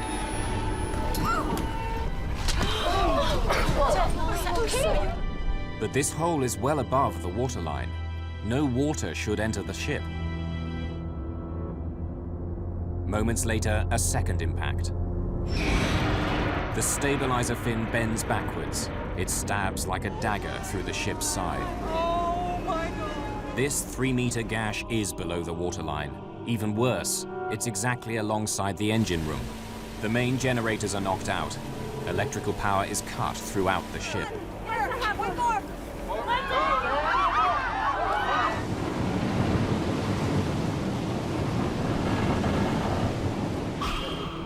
The investigating team orders divers to make a detailed survey of the wreck of the Samina. Inside, they discover the final piece of the puzzle. Even with 2 large holes, the ship could have been saved. One final error sealed the fate of the Samina. The passenger ferry Express Samina strikes rocks near the Greek island of Paros. With 2 gaping holes in her starboard side, she capsizes and sinks in 38 meters of water. Divers go down to survey the wreck and make a startling discovery. Like all large seagoing ships, the Samina is divided into separate compartments, sealed by watertight doors like this one.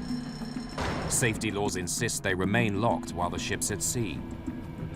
On the Samina's last journey, some of the doors were open.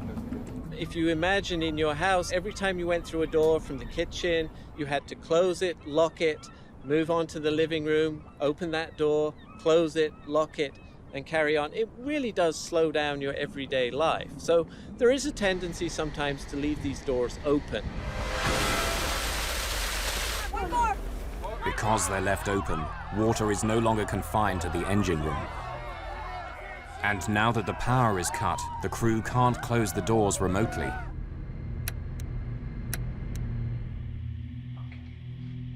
"29 of the crew are called back for a second grilling by investigators. This testimony provides an exact picture of the ship's last moments, data which is now built into a computer model. At 10:15, 3 minutes after the collision, the ship is listing only 5 degrees to the right, but filling fast through that hole in the engine room. By 10:25, she's listing 14 degrees. Now the 6-meter gash, which was above the waterline, is exposed to the sea. This is the point where the Samina and 80 of those on board are doomed. The ship can't withstand this degree of damage. The Samina is what's called a ro-ro ferry. It stands for roll on, roll off.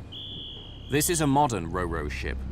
Vehicles simply reverse in through the stern doors and then drive out at their destination.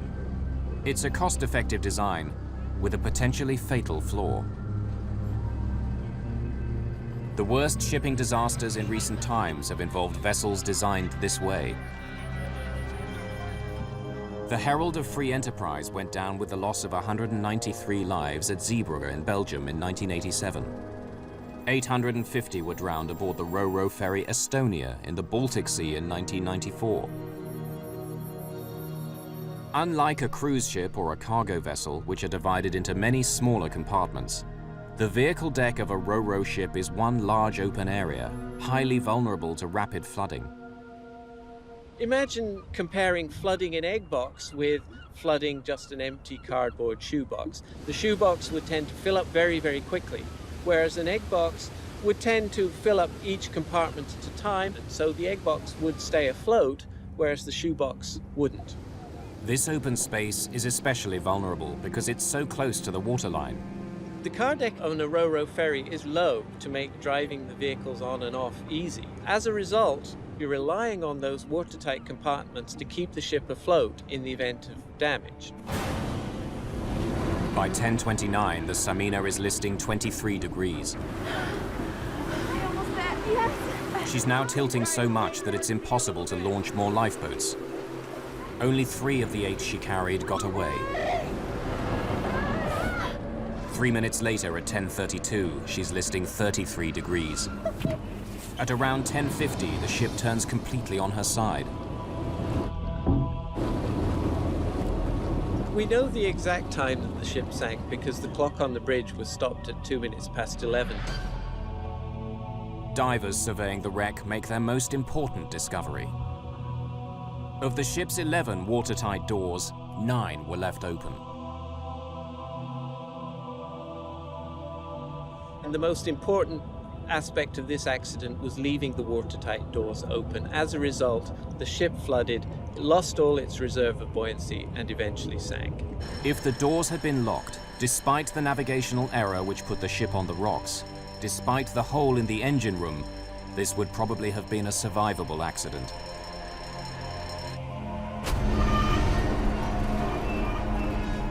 The trial of ship's captain Vasilis Giannakos and 7 others began in May 2005, more than 4 years after the disaster. The sinking of the Samina led to safety improvements. Greece cut the maximum working life of passenger ferries from 35 to 30 years. The tragedy also helped speed the introduction of voyage recorders, like an airplane black box. They're now mandatory in all passenger ferries. Some good came out of bad.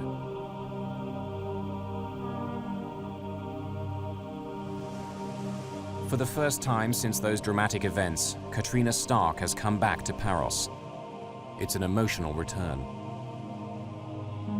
It was a pretty traumatic thing to go through, but it's quite a character-building experience, and I think it plays a large part in who I am today.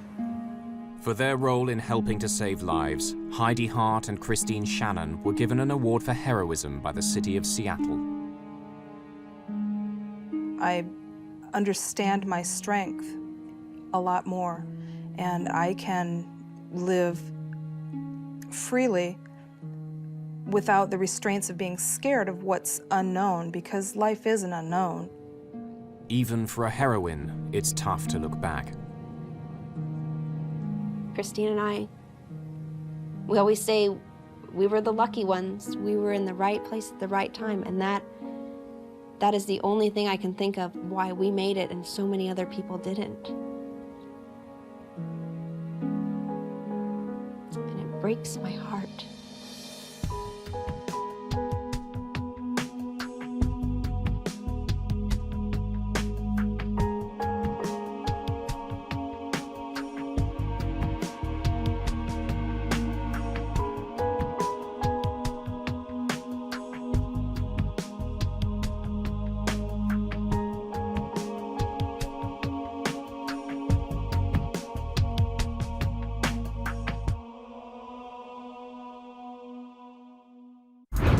Morning rush hour, Charlotte, North Carolina.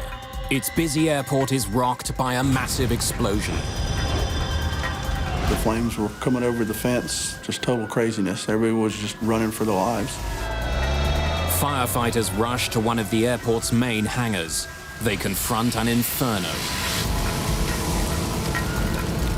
It was quite a while before we realized a plane had hit the hangar. A packed commuter flight has plunged to the ground shortly after takeoff. Everyone on board is killed.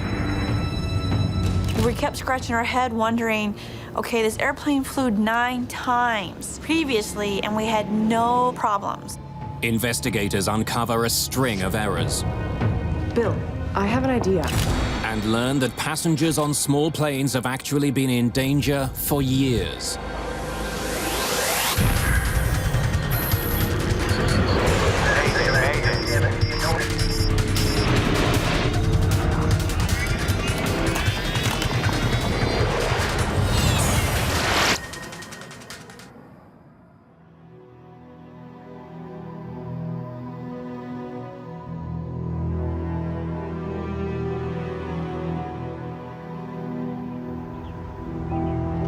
It's morning on January the 8th, 2003, in Charlotte, North Carolina.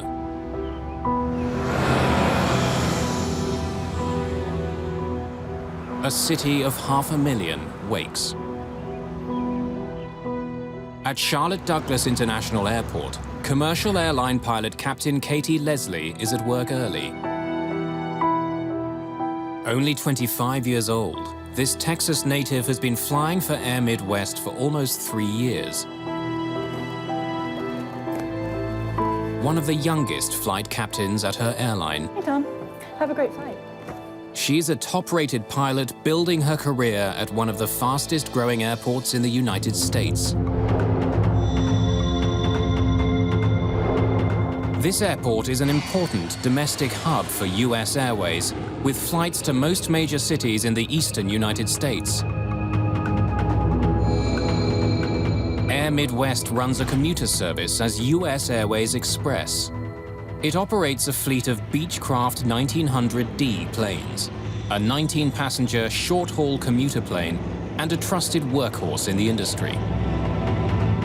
Today, Captain Leslie is in command of a 1900D on a 30-minute hop to Greenville-Spartanburg Airport in Greer, North Carolina.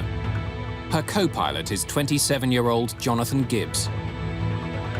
How'd you sleep last night? Had a dream I was in Miami.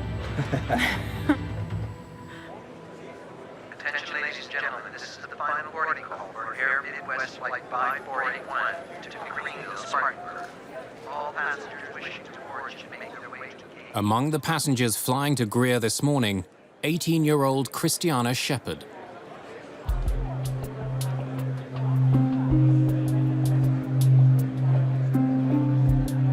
Christiana's parents, Doug and Teresa, are Baptist missionaries working in the Portuguese Azores. Christiana left the 7th of January from the Azores, spent the night in the airport in Boston, and then flew the next morning on the early flight from Boston to Charlotte to Greenville. So she was on her way back to college. Christiana was very special, and she was one that would come up and give you a hug and say, you know, she'd come for no reason. She would give you a hug and say, Dad, I love you.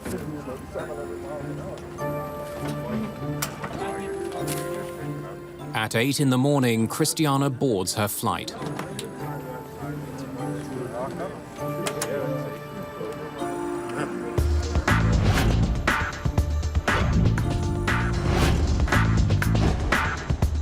Meanwhile, as part of their standard checklist before takeoff, the crew calculates the weight of all the baggage, passengers, and fuel on the plane. That's to make sure the plane isn't overweight, and the weight is spread evenly.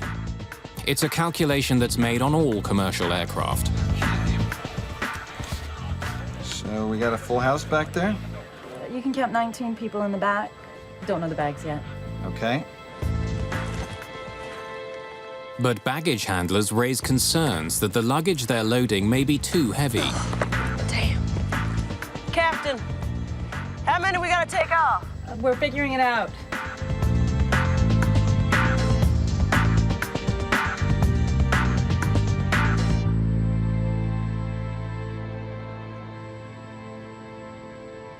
We don't think we're gonna have to take anything off. Cool. 17,018. 17,120 is our weight, huh? Yeah, is our max. So, we're cool. So, yeah.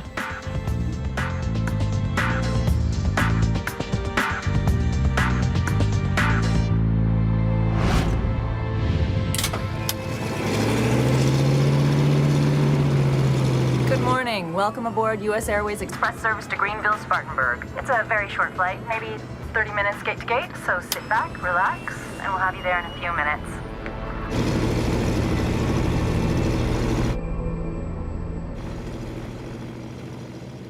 Before takeoff, the crew checks the flight controls, including the rudder and elevator, which help control the direction of the plane.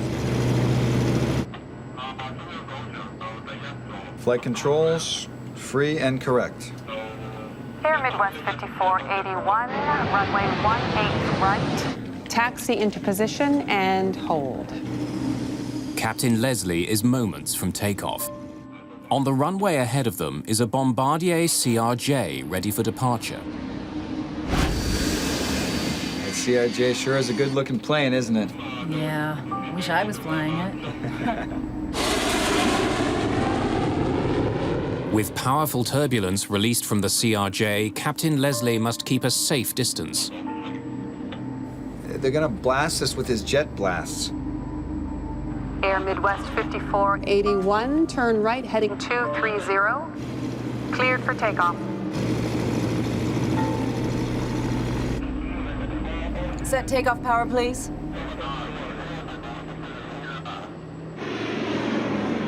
Power is set. 80 knots, cross-checked. At 80 knots, pilots check that key instruments are working. With no signs of trouble, Leslie and Gibbs proceed with their takeoff. To air traffic control, Flight 5481's takeoff roll is perfectly normal. Gear up.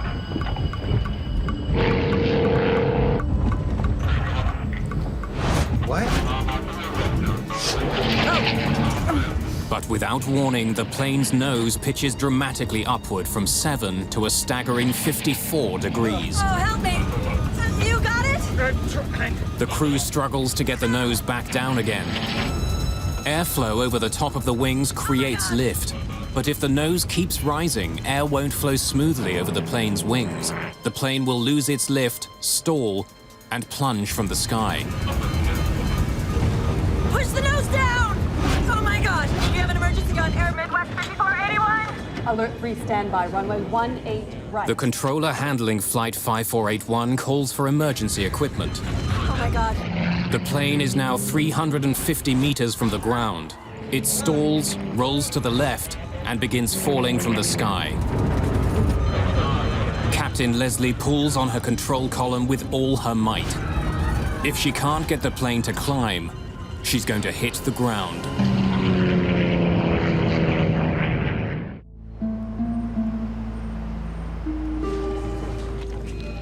Air traffic controllers watch as a 19-passenger plane plunges towards the Earth. Captain Katie Leslie struggles desperately to get her plane to climb, but it won't respond. The plane heads towards a packed US Airways hangar.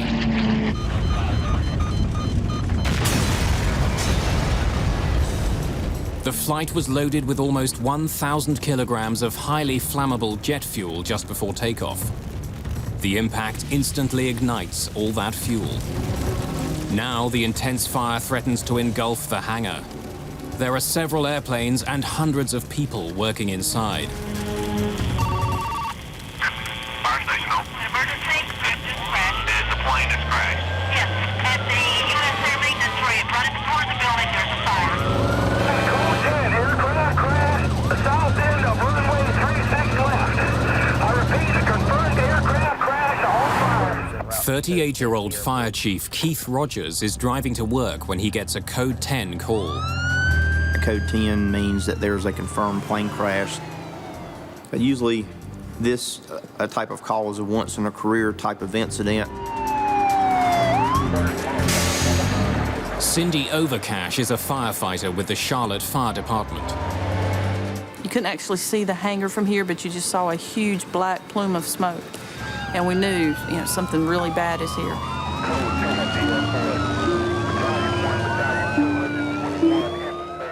In the adjacent building, sales director David Isola hears the explosion. Well, I was sitting at my desk and I heard this loud boom.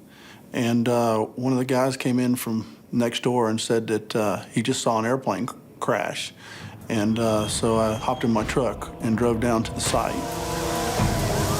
From 60 meters away, Isola records the opening moments of the tragedy.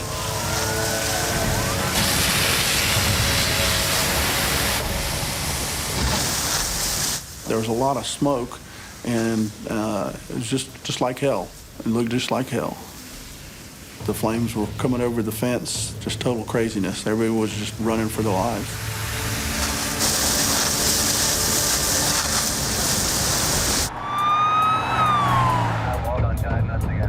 When Chief Keith Rogers arrives at the scene, he finds himself swimming upstream against a mob in panic. As I got onto the airport property and got onto the tarmac, the people were exiting the hangar. Those people were running out in front of the fire trucks, the fire cars, so we had to drive with caution. They were getting out of the building as fast as they could, because I think they definitely realized that this was not a drill, this was a real emergency. And we still weren't sure if we had a plane inside the hangar that had caught on fire, or if the hangar had caught on fire. It was quite a while before we realized a plane had hit the hangar. Chief Rogers immediately takes command of the scene. He knows that there are aircraft parked inside the flaming hangar. Their fuel tanks threaten to blow. And our concern was, one, about the people that were on board the aircraft, two, for the people that were working in the hangar, and three, we had to worry about the airplanes that were in for repair. Were those aircraft on fire? So we had a lot of major issues to deal with. Within minutes, firefighters begin to get the inferno under control. The hope now is that somewhere inside the wreck, survivors are clinging to life.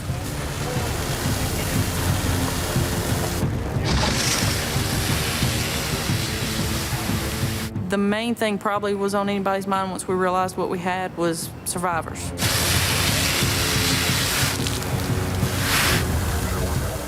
Chief Rogers sends a line of firefighters led by Cindy Overcash into the heart of the inferno.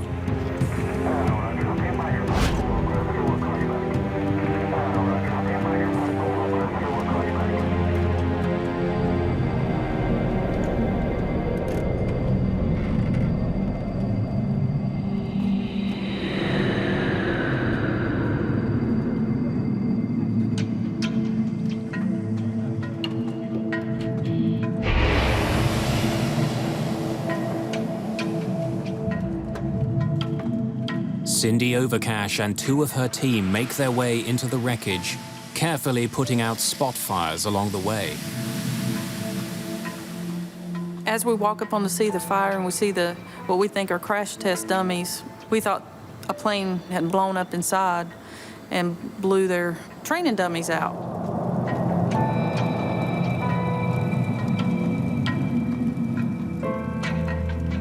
And then it dawned on me,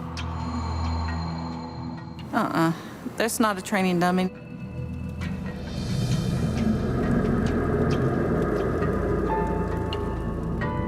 It took them a few minutes to determine exactly what was happening, and once they did that, it was obvious that there were no survivors. It's a total loss. All 19 passengers, as well as Captain Leslie and First Officer Gibbs, are dead. At about 8:53 this morning, we had an aircraft accident. It had 19 passengers and 2 crew. There are no survivors. And we hope that we never have to respond to a situation with such a large loss of life, but that is our job. This is some of the most difficult duty and tasks that a firefighter will ever do in their career. For medics and rescue workers, the ordeal is over. But for friends and family of the victims, the anguish has just begun. I was walking through the living room, and I stopped and said, my heart's beating right now just the way it was then, said, "Has Christiana called yet?" She said, "No." Okay, and I knew then what had happened. I knew. So I went and got the telephone and called the school. He said, "Yes, Mrs. Shepard, we have some sad news." And he told me that the plane had crashed on takeoff. I asked if there were any survivors. He said no. So then I knew I had to go tell Doug, and he was in the garage. Yeah, it's something you never forget about. I was changing a fluorescent bulb, and Teresa came to the doorway. How do you say that? You use words every single day. How can you use words to ruin someone's life?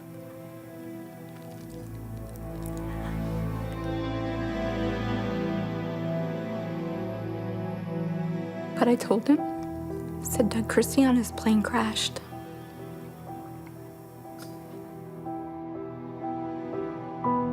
At that moment, my world fell apart. Now the Shepards and the families of the other 20 victims want to know what caused the deaths of their loved ones.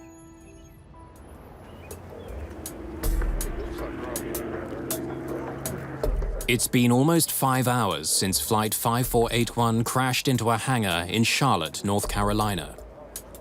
With no survivors to rescue, neither bodies nor airplane parts are moved from where they fell until the arrival of investigators from the National Transportation Safety Board.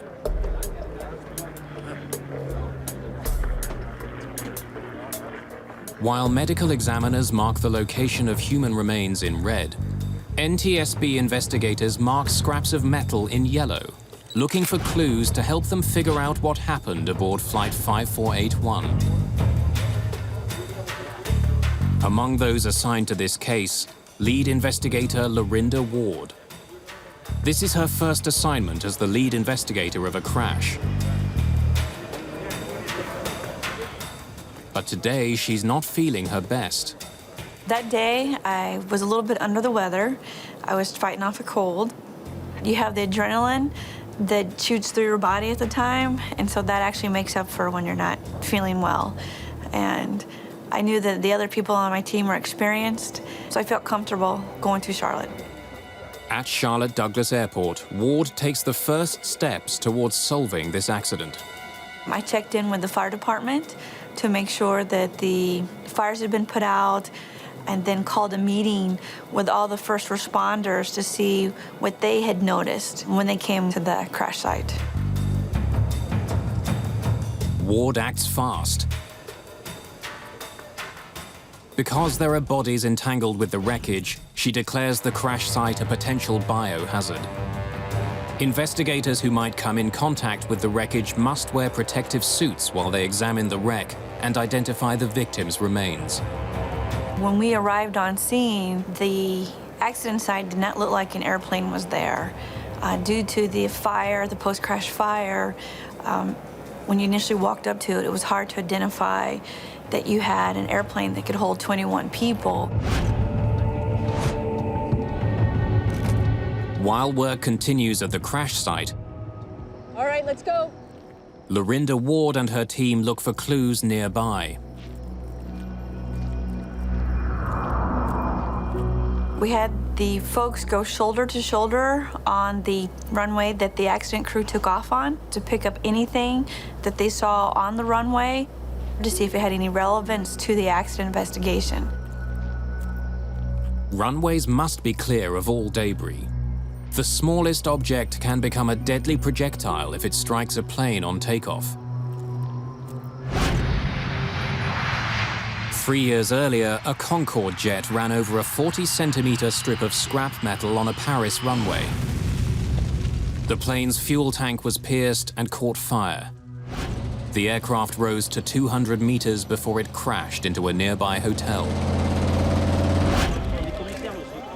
109 people on board and 4 people on the ground were killed.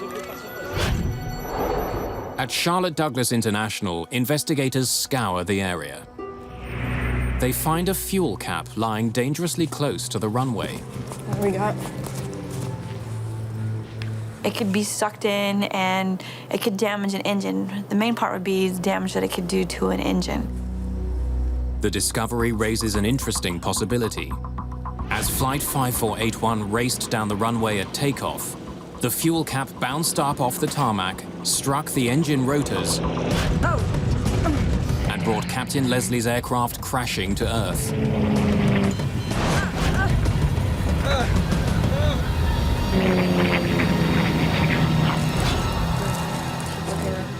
This was to be brought back to see if it had any relevance to the accident investigation, whether it came off the airplane itself or if it could have done some type of damage to the airplane. A closer examination leads Ward and her team to conclude that the fuel cap could not have interfered with the propellers. Investigators discover no other relevant debris on the runway. The runway debris theory is ruled out. Now, NTSB air traffic control investigator Bill English explores another scenario. When we first heard about the accident, it looked like there might be the possibility that we'd want to look at a wake turbulence encounter. The wings of a fast-moving jet disturb the air around them, creating a trail of violently swirling air.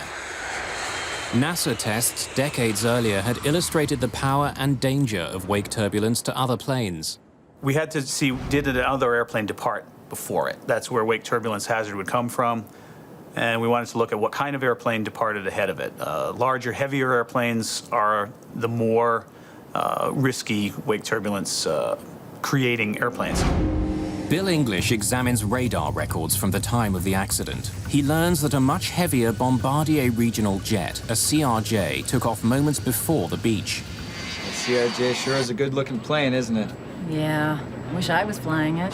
The wake turbulence is generated from the wingtips of any airplane. As soon as it starts to lift off the ground, it makes what people sometimes call horizontal tornadoes, vortexes of air that can create hazardous turbulence. Runway 18 right. Taxi into position. Air traffic controllers do have standard procedures for spacing out airplanes so that they have a chance to avoid the wake turbulence or let the wake dissipate.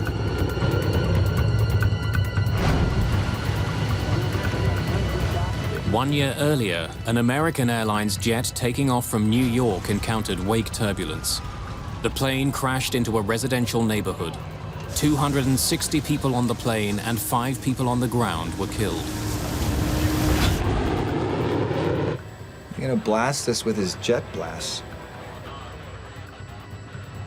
Air Midwest 5481, cleared for takeoff.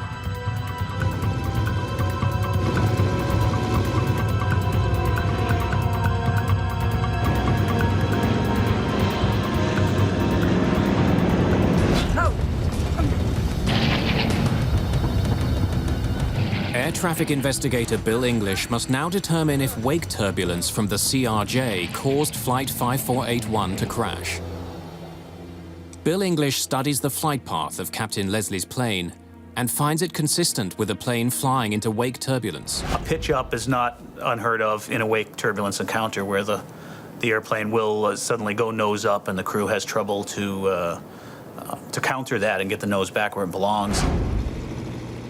English needs to know how close the Air Midwest flight got to the larger jet.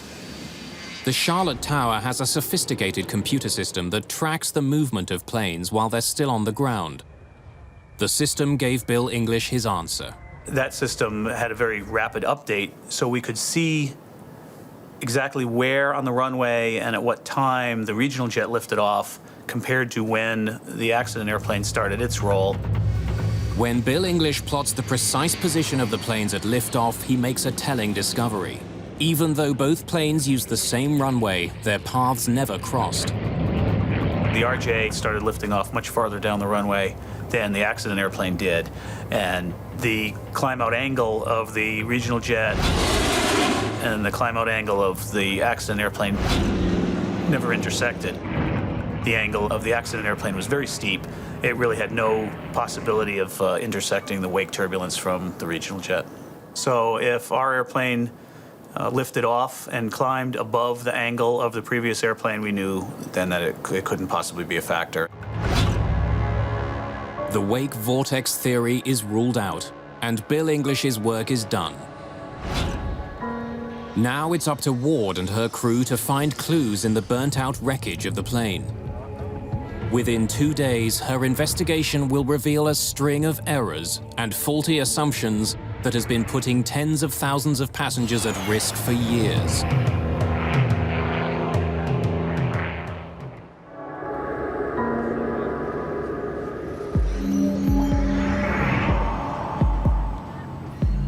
Within hours of the crash, investigators find the cockpit voice recorder and flight data recorder from Air Midwest Flight 5481. The recorders are designed to withstand temperatures of up to 1100 degrees Celsius. In this crash, parts of the voice recorder had actually melted. The devices are photographed and sent for analysis. Then, amongst the tons of debris on the ground, investigators discover the shredded remains of the elevator control cables. Vital to flight control, these cables link the pilot's control columns to the flight elevator, an aerodynamic panel that helps pilots climb and descend. Turnbuckles keep the cables taut. To climb, pilots pull on the column. The cables pull the elevator up, forcing the nose to rise. To descend, pilots push on the control column. The cables tilt the elevator down, and the nose falls. But as investigators examine the burnt-out cables and turnbuckles on Captain Leslie's plane, already something looks wrong. They looked unusual. They weren't in like the normal position that you would find them. In this case, we had one adjusted all the way out and then one adjusted all the way in. So those were set aside for us to look at later. While the lab work continues, NTSB investigator Stephen Carbone travels to Huntington, Virginia. He interviews mechanics who worked on the plane the day before the crash. At the time, we had known that it had just come out of a detail check, which is a routine check. And knowing that, we were looking into the possibility that something had been done during the check that needed to be looked at from an investigation point of view. The cables needed servicing. My guy wrote up a service order, and I put him on it. Don't forget the manual. Got it. Every 1,200 flight hours, Air Midwest planes go in for routine maintenance work. This includes adjusting the cables that control the plane's elevator. In the process of doing this check, he found that the mechanic had found that the cables were out of limits. So he had written up that he was going to check the cable tensions and then adjust them as per the manual. Everything's right. The mechanics tell Carbone that the work was checked and stamped for quality assurance. They believed that the aircraft was properly rigged as per the manual.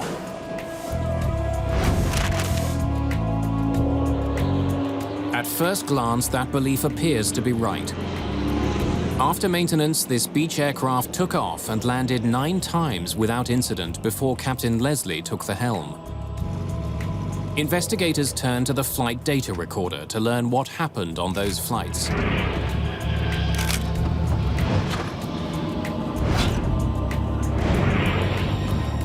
The flight data recorder stores data from numerous flights, both before and after the plane's cables were adjusted.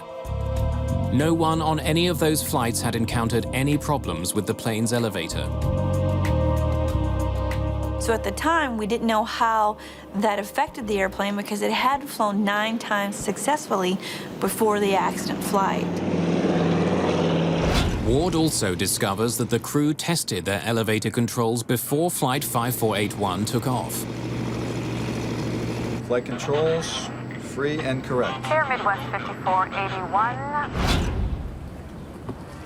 Ward and her team dig deeper, looking to discover if the unusual configuration of the elevator cables could have played a role in this crash.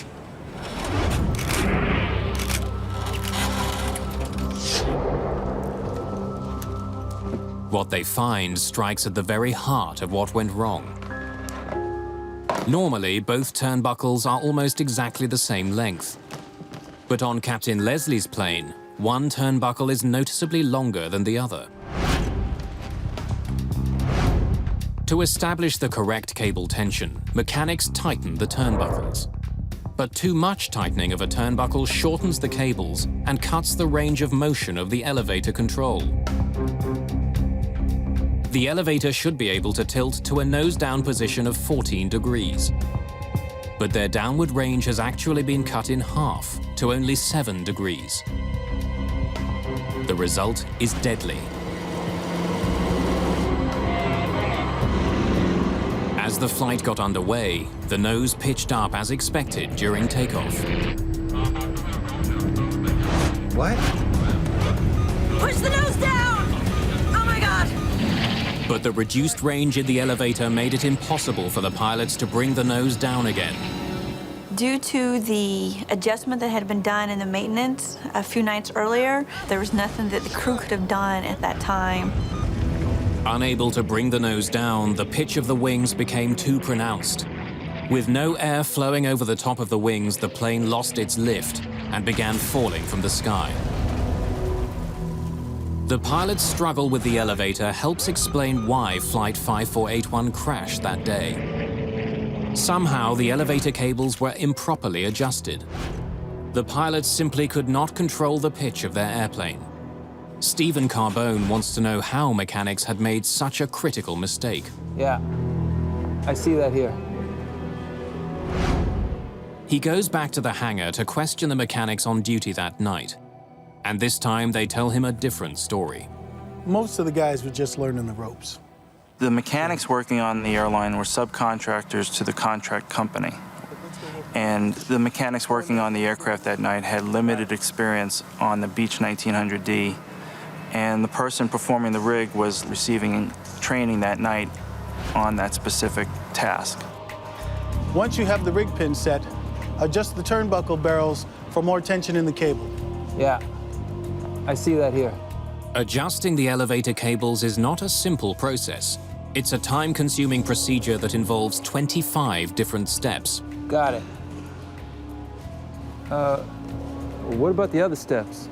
Yeah, don't worry about those. Just check the cable tension when you're done, and we're good. That's it. The quality assurance inspector and the mechanic took it upon themselves to decide which steps to perform because they felt that the steps they were performing were the only ones necessary to get the task done. The mechanic skipped 9 steps that night. One of those involved manipulating the elevator through its full range of motion. Had the mechanic tried to do that, he would have noticed that the elevator's motion was restricted by cables that had been improperly rigged. If they had followed the steps as described in the manual, they would have found the problems that had come up. But there was an inspector supervising the work. Carbone discovers that the inspector was actually the person teaching the mechanics how to do the work. The problem was that the quality assurance inspector was actually acting as an instructor. So he was taking the mechanic through the process of the job task and teaching him how to do the rig. Well, when you put yourself in that position, you're actually doing the task because even as a teacher, you're performing the task. And then he came in behind himself and then signed off as an inspector what he had done. When I found out that this mechanic had skipped procedures, I was upset. The procedures that affected our lives, that affected the lives of 21 people, 21 families were destroyed.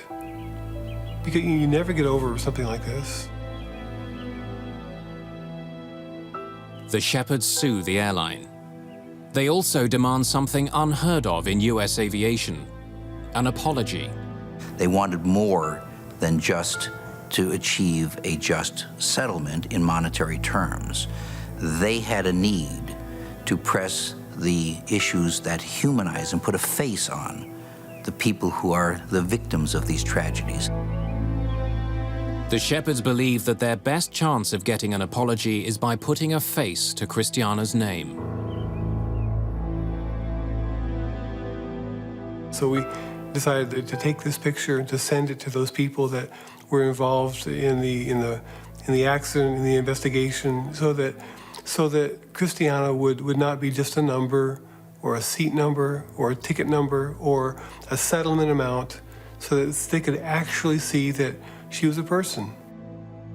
The legal journey began when we determined that we wanted the apology, that we wanted someone to say, we really blew this. We assumed the airline would apologize. We had no idea that airlines don't apologize. They did something wrong, obviously you should stand up and say, we are so sorry that we messed up in this and we're fixing this. In this case, the mechanics thought they were doing something that was perfectly reasonable. They thought this was, another day at the job.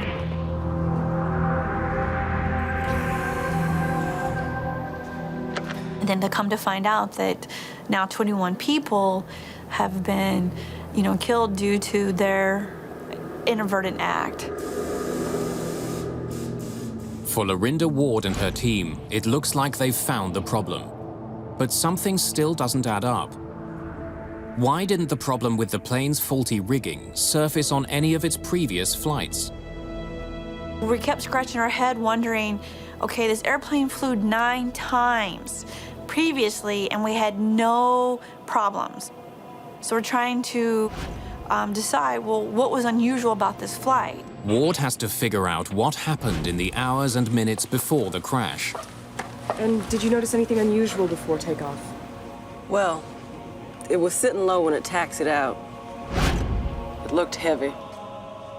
We had a couple of witnesses that were implying that we had a very heavily loaded airplane. The baggage people said that it was hard to shut the door because they thought bags were going to come out. Each plane has a maximum weight it can handle before the engines can't get it off the ground. Before takeoff, it's the pilot's job to calculate the onboard weight. We got a full house back there? How many we gotta take off? We're figuring it out. The crew of Flight 5481 did perform that calculation. Cool, 17,018. We heard them on the CVR going through the numbers to make sure that they'd have their center of gravity within the range for them to take off. 17,120 is our weight, huh?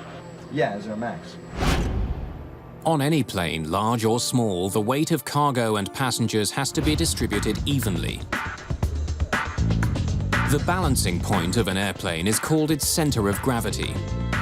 For a plane to fly safely, it can neither be too far forward nor too far back or aft. So, we're cool. So, yeah. We don't think we're gonna have to take anything off. Air Midwest pilots are instructed how to make weight and center of gravity, or CG, calculations.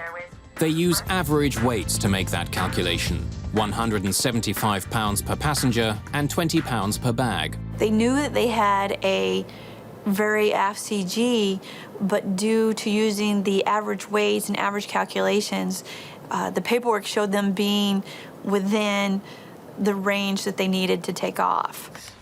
But Ward needs to know if the plane really was within the proper range of weight and balance to take off. What we did is we looked at the weights of the actual baggage itself that was on board, and then the weight of the passengers and the crew. Technicians weigh the remains of the burnt luggage from the wreckage site. Doctor, yes, could you tell me please what the last recorded weight of your patient is, please? And obtain the real weight of passengers on board that day. 212. Thank you. When all the numbers are in, Ward discovers the real weight of Flight 5481 is 17,700 pounds, some 580 pounds over its maximum takeoff weight. They would not have been able to take off if they had used actual weights. They would have had to pull either passengers or bags off. Because of the higher than expected weight of the passengers and baggage on the flight, and the large number of bags stowed in the rear, the airplane was tail heavy. Its center of gravity ever so slightly too far to the rear, which wasn't a problem until the landing gear was raised. Gear up. When the gear's weight moved backwards from the nose, it tipped the balance of weight too far back. The pilot's efforts to regain control of the aircraft were futile, crippled by the airplane's defective elevator controls. When the nose gear moved aft, they lost the ability to control the aircraft because all the weight went back and they had no elevator movement enough to bring the nose back down. And at the height that they were at, they had no recovery. The passengers and crew of Flight 5481 were doomed the moment the plane left the ground. They had no way of knowing that two unrelated problems would combine to bring down their plane. This was just a normal routine flight for them, and they did all the pre-flight checks, they did their weight and balance, they did the correct calls, they're on the right runway. It was just another day at the job, and they didn't know that they had these two hidden, latent failures that were waiting for them. But faulty maintenance and above-average weights weren't the only issues uncovered by Lorinda Ward's investigation. Hey, you got a sec? I have an idea. Lorinda Ward suspects she's uncovered problems that didn't just affect this one flight, but that also affected every commuter plane in the air.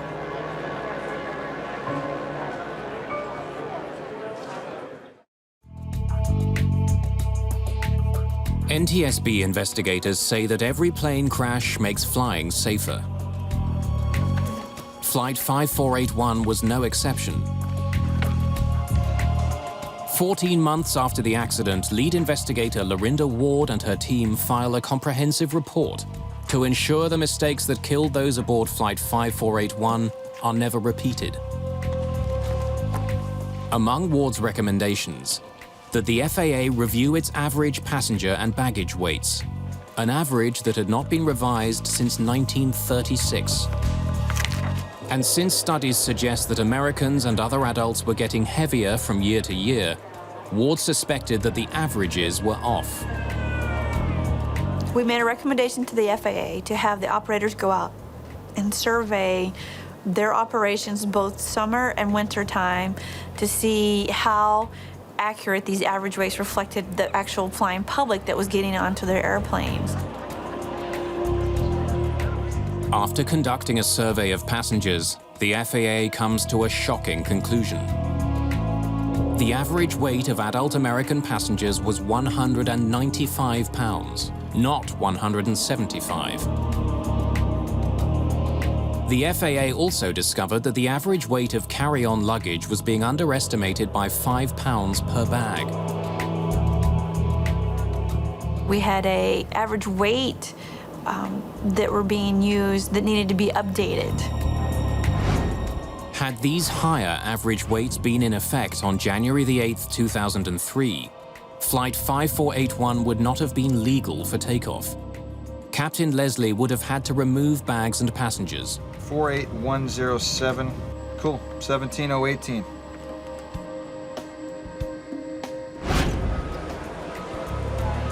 Air Midwest pilots now use an average weight of 200 pounds per passenger, which means that their Beechcraft planes can only carry 17 passengers, not 19. But Ward's report goes on to say that even with updated industry averages, there's still room for error. Her report states that flying small aircraft will be safest only when airlines stop using average weight assumptions altogether and calculate the real weight on board before takeoff. New technologies are being developed to allow air carriers to measure actual weight and control balance in real time as the plane is loaded. Knowing the actual weight of passengers and baggage is vital. More and more people are flying on small commuter jets. As the cost of jet fuel soars, the smaller fuel-efficient planes become more attractive to airlines. In the United States alone, more than 10 million people a year board planes with fewer than 30 seats. Smaller aircraft are more sensitive to the weight and balance issue than, say, a larger airplane. In spite of Ward's recommendations and the available technology, almost 70% of small planes on scheduled flights still use average instead of actual weights.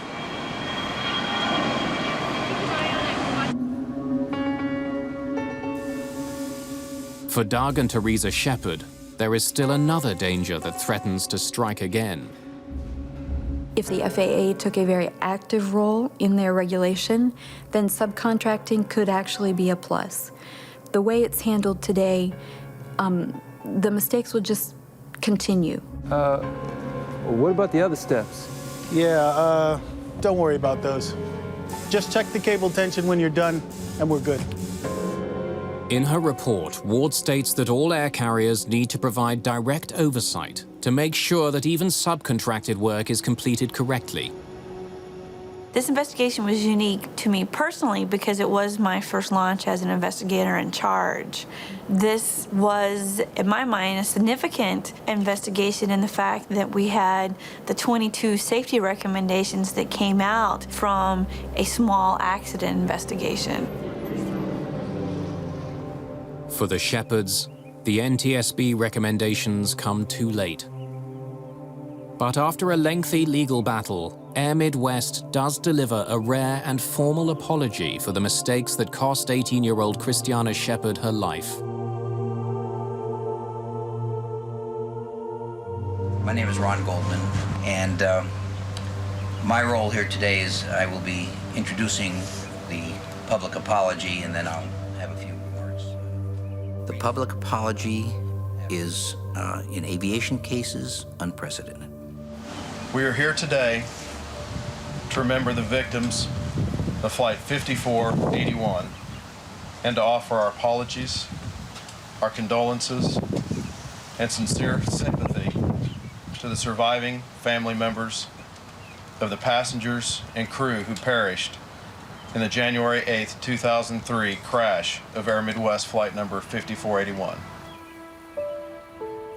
The acceptance of accountability suggests that the recommendations made by the safety investigators are not to be taken as a book to throw in a drawer and forget about, but are to be taken seriously, because if you don't take them seriously, there's going to be public accountability as well as private accountability. What people should never forget is that as we're going about and doing our job day to day, we need to remember the importance of doing our job. Doesn't matter where we're at on the ladder or the corporate ladder, whether we're at the bottom rung or the top rung, we have responsibilities. It took a complicated string of errors and miscalculations to bring down Flight 5481. But some believe there was one person who performed admirably that day, Captain Katie Leslie. With an unbalanced plane and faulty controls, Captain Leslie could not have saved the flight. But her final actions may have saved some lives. You know, she's an unsung hero to me because I don't think many people know about what she did and how she was fighting it and trying to pull the plane away from the hangar. And she actually did. She kept it from really more of a head-on hit into the hangar.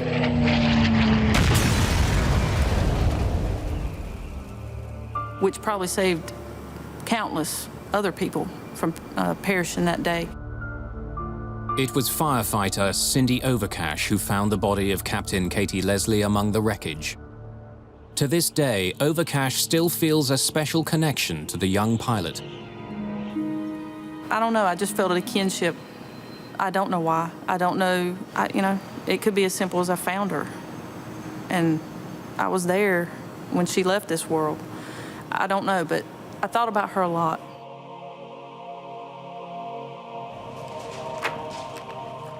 Lorinda Ward's investigation could have ended when she uncovered the errors that caused the crash of Flight 5481. By digging a bit deeper, she made flying safer for millions of people.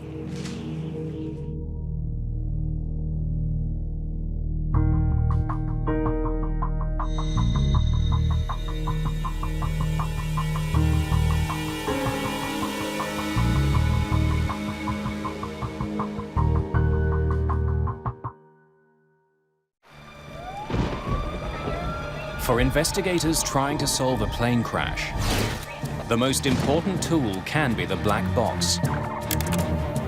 It records every detail in the cockpit. Look at this. Where's Charlie at? And tells investigators about vital conversations. Damn, it's starting to rain. Northwest 255, runway 3 center, clear for takeoff.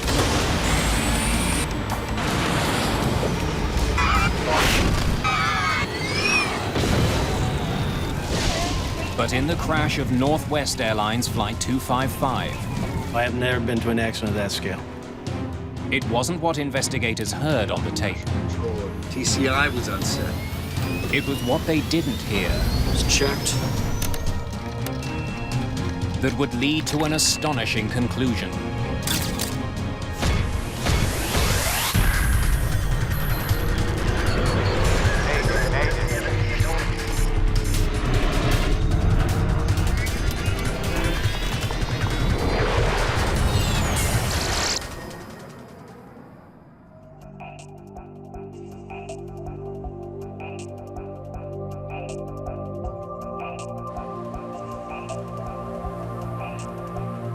Detroit, Michigan, August the 16th, 1987. It's 8 p.m. and the city is sweltering. 25 kilometers from downtown, Detroit Metropolitan Airport is one of the busiest airports in the United States. More than 1,100 airplanes use its 4 runways each day. Today, one of those is Northwest Airlines Flight 255, bound for Phoenix, Arizona. Captain John Mouse is in command. A Las Vegas native, 57-year-old Mouse is a veteran pilot. His first officer is 35-year-old David Dodds of Galena, Illinois. Why don't you tell them we're ready to go? Both have years of experience on this type of aircraft. The MD-80 is also known as the Super 80 and is the second generation of the DC-9. The MD-80 was quite a bit longer. It had more powerful engines, so it could carry more people.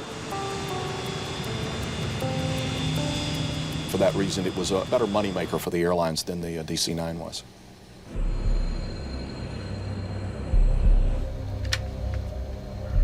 Look at this. The sky between Detroit and Phoenix is filled with storms. Several are moving quickly towards the airport. There's a line here. For the crew, it's been a long day. They're about 25 miles wide. Well, if we get out of here pretty quick, we won't have a delay. They've already flown from Minneapolis, Minnesota, to Saginaw, Michigan, and then Detroit. Phoenix is their next stop on the way to Santa Ana, California.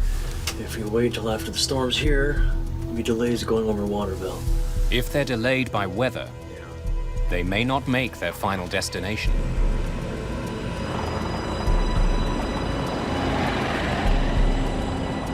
Let's get out of here before it starts raining.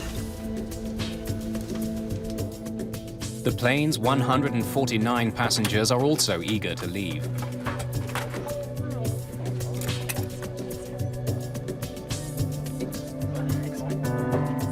Paula Sheehan and her family have been visiting relatives.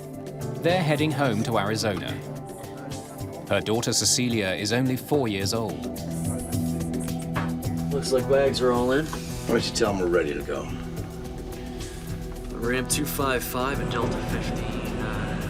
Flight 255 is running half an hour late.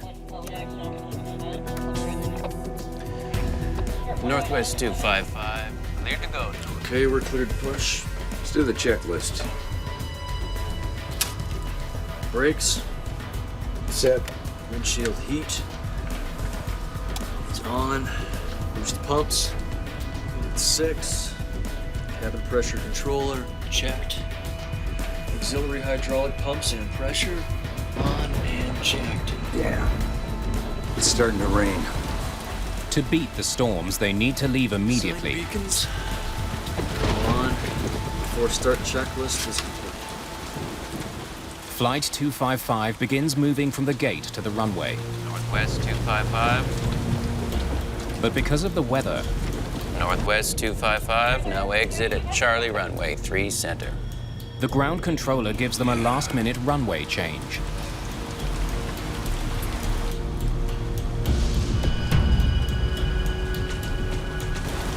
Okay, out to Charlie for 3 center, Northwest 255. Charlie for 3 center right. Okay. Ladies and gentlemen, we're currently number 1 for departure. We should be rolling in a couple minutes. Flight attendants, be seated. Thank you.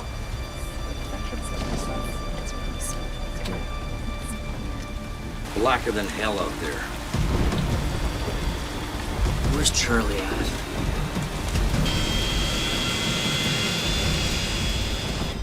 By the time they get to the new runway, they're 45 minutes behind schedule. Northwest 255, runway 3 center, clear for takeoff. Within 17 seconds, 65,000 kilograms of passengers and aircraft hurtle down runway 3C. But moments before liftoff, Mouse discovers he can't engage the auto throttle. Won't stay on. TCI's on set. His computer isn't in takeoff mode. They're on now. Okay. Clamp. 100 knots. At 313 kilometers per hour. V1. Rotate. The pilots angle the plane's nose up for liftoff. Then something else goes wrong. Just under 50 feet from the ground, the aircraft begins rolling from side to side. Tower, lifeguard copter 102. It rolls left and strikes a light pole.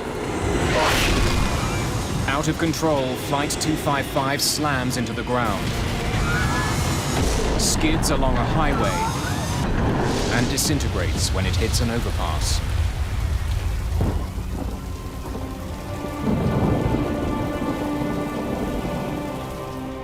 I prayed that everybody made it, but I thought it was just a small plane because it happened so quickly. I didn't know it was a bigger plane, and it was just awful. Saw the plane come through the viaducts, a big fireball. Well, we got dispatched. It was a rainy Sunday night. And then he said there was an airliner down, and our mood kind of just changed. And the one guy looked at me, Dan, and said, well, I hope it's a small one.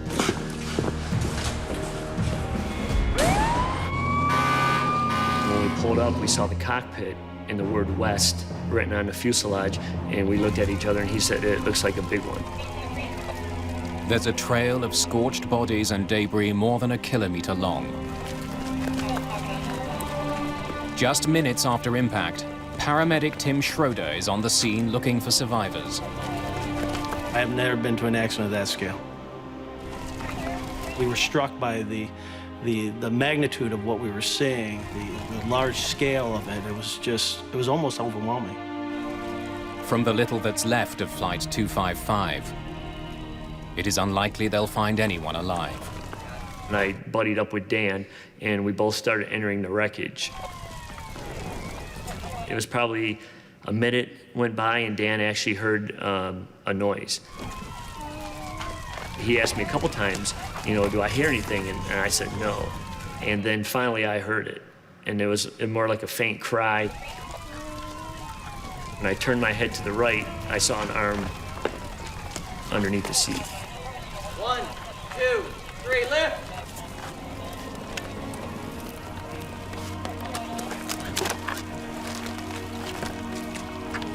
She was covered in some blood and some soot. Somehow, 4-year-old Cecilia Sheehan has survived the crash. But she's badly injured. Tim Schroeder races her to hospital. We have a 4-year-old girl found alive in the wreckage. She has a very weak pulse. If Cecilia survived, perhaps others have as well. Rescuers spend hours looking through the wreckage for more survivors, but their efforts will be in vain. We actually covered anything that was a body or a body part with a yellow blanket. It was just nothing but like a sea of yellow blankets, basically. Northwest Airlines said 154 passengers and crew aboard the plane died in the crash. Both Captain Mouse and First Officer Dodds are killed in the crash. 2 other people died when their cars were hit by the plane. This is the second deadliest airplane disaster in US history.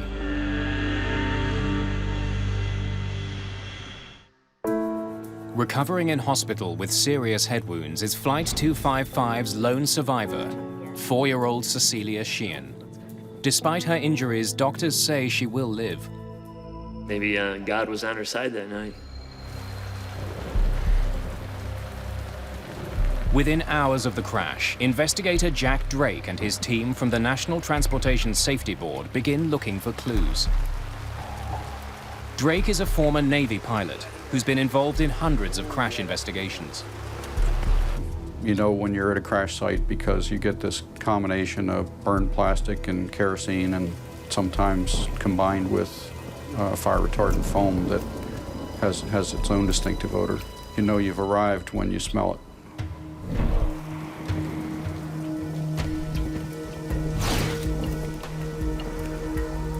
Drake and his team treat the crash site like a crime scene. Our team consisted of 12 or 13 specialists, some of whom go to the site and some of whom do their work elsewhere. They set out to examine every piece of wreckage to discover what went wrong. They have responsibilities for looking at different parts of the wreckage debris and do qualitative analysis of those parts. We always look for the recorders first. They're frequently referred to as black boxes, although they're usually orange. The information is usually well protected because they're encased in a steel box that is both heat resistant and crash resistant. Since the 1960s, commercial jetliners have been required to carry flight data and voice recorders. The CVR was first introduced in Australia following the 1960 crash of a Fokker F-27. The devices must be able to withstand an impact of 3,400 Gs and temperatures as high as 1,100 degrees Celsius.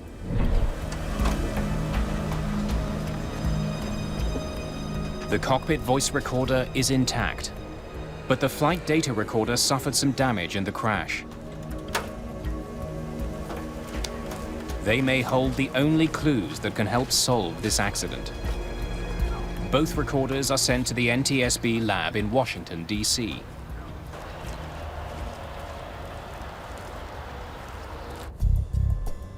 John Clark is Drake's flight performance engineer. His first task is to make a map of the debris left behind by Flight 255. When I first started seeing the wreckage, your mind immediately starts turning to sorting out where it hit, how it hit, not where the wreckage ended up, but those first few inches where the airplane was coming down. Clark looks for ground scars and other impact marks, and interviews witnesses to piece together where the plane fell and how. And that kind of gives you a sense of those last moments, what the airplane was doing when it hit the ground. Clark begins to understand the final moments of Flight 255. According to witnesses, as it lifted off, it couldn't climb and flew in a nose-high position. B1, rotate. That could indicate that the plane didn't have enough power to get off the ground, that it didn't have enough speed, or that high winds prevented it from lifting off. Witnesses provide investigators with a critical clue. You saw fire coming from the engine. Several, including an air traffic controller, saw flames coming from the plane's engine before the crash. Damn.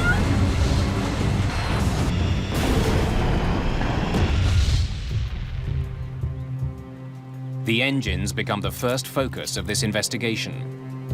They look for evidence of an internal failure. The plane suffered an engine failure. Investigators soon learned that less than a month earlier, one of the plane's engines was damaged when it was hit by a foreign object. It was repaired and was being monitored by mechanics to see how it performed.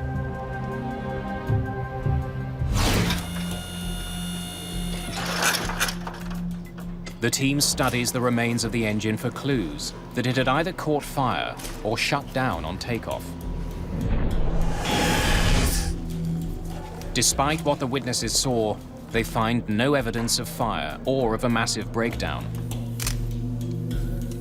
The information suggested that the engine operation had been normal. Plan, 100 knots. The flames were the result of the fuel tank rupturing after the plane hit a light pole. The fire didn't cause the crash. If Drake and his team are to solve this mystery, they need to be certain about what happened in the last few seconds before Flight 255 crashed.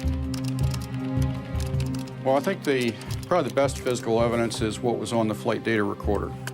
The flight data recorder doesn't tell you about weather, it tells you about aircraft parameters, aircraft performance essentially, second by second, even at quarter-second intervals in some parameters. But NTSB technicians can't recover all the information from the recorder. They send it to the manufacturer to see if they can recover the lost data.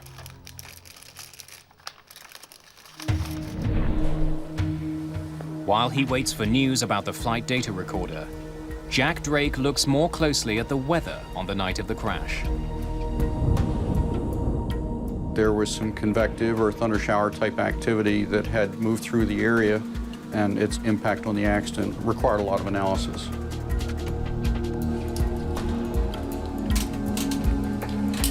Drake wonders how the storm affected Flight 255.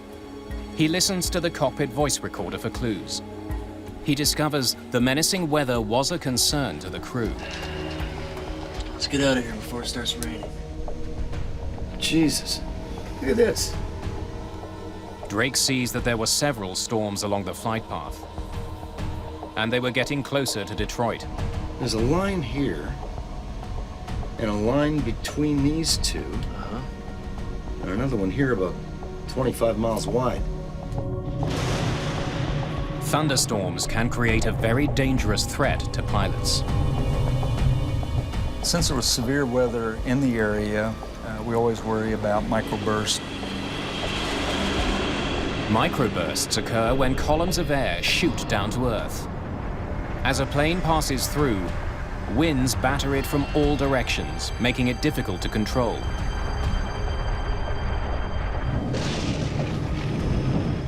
In a microburst condition, you can get very shifting winds and also vertical winds that try to push the airplane into the ground.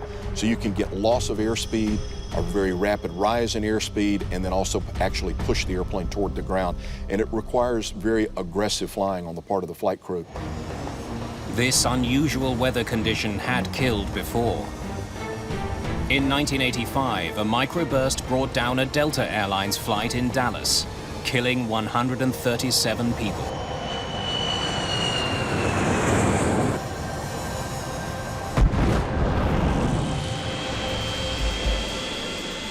At the time of the Detroit accident, there was no device at airports to accurately detect microbursts.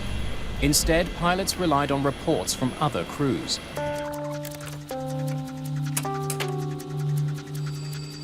Jack Drake discovers that 27 minutes before liftoff, Captain Mouse and First Officer Dodds received such a warning. Ground, this is 722. You just had a microburst out here. The dust just exploded down there. Investigators suspect that a microburst may have slammed Flight 255 to the ground as it tried to lift off. It was right after departure when the accident occurred. If they had struck a very strong microburst, that would be a candidate for one of the possible causes. Satellite images taken at the time of the crash and weather data from the airport's sensors show that there were storms near the airport at the time of the accident. But there's no evidence of a microburst. Wind and rain, but nothing that could be a microburst. Around the time of the crash, the airport's sensors did record a dangerous gust of wind on the runway, powerful enough to set off alarms in the tower. Upon further investigation, Drake discovers that Flight 255 was still at the gate at the time of that alarm. So the winds couldn't have brought the plane down. Sign beacons. But they did have a huge effect on Captain Mouse's flight plan. The crew's pre-flight dispatch package stated that they would take off from runway 21 left. But with the sudden change of wind direction, ground control sends Flight 255 to runway 3C, the shortest of 3 available runways. Northwest 255, now exit at Charlie runway 3 center.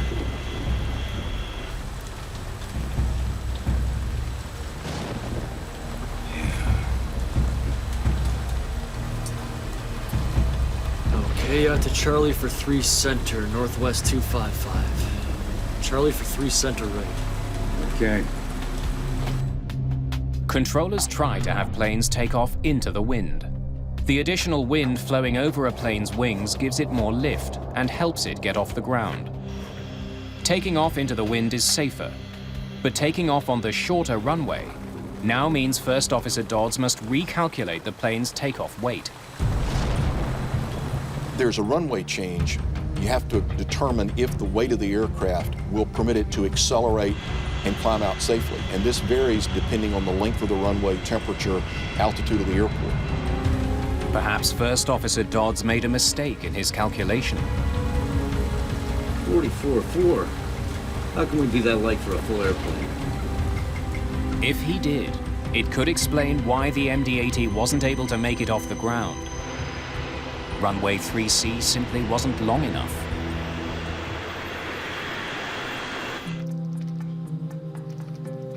Using calculations based on average weight of luggage and passengers on board, Drake's team confirmed Dodds' estimate. The plane weighed 144,047 pounds, well below the allowable limit for runway 3C. It should have been able to get off the ground. Drake's investigation has hit another dead end. He and his team are running out of possibilities. Until technicians can decode the damaged flight data recorder, the team must rely on the physical evidence that's been found at the crash site. But when investigators study the cockpit's center console, they're forced to consider an almost unimaginable cause. Is this the way it was found? To get the plane off the ground, the flaps on the wings should have been extended to the 11-degree position. But the way the flap handle is damaged suggests the plane's flaps were retracted when it crashed. The pin had left a mark. This happens because the aircraft comes to a very sudden stop and the handle jangles around, and it's a metal-to-metal contact that's exaggerated by the impact. Well, stay on. That indicator was that the flaps were zero or fully retracted and the slats were retracted as well.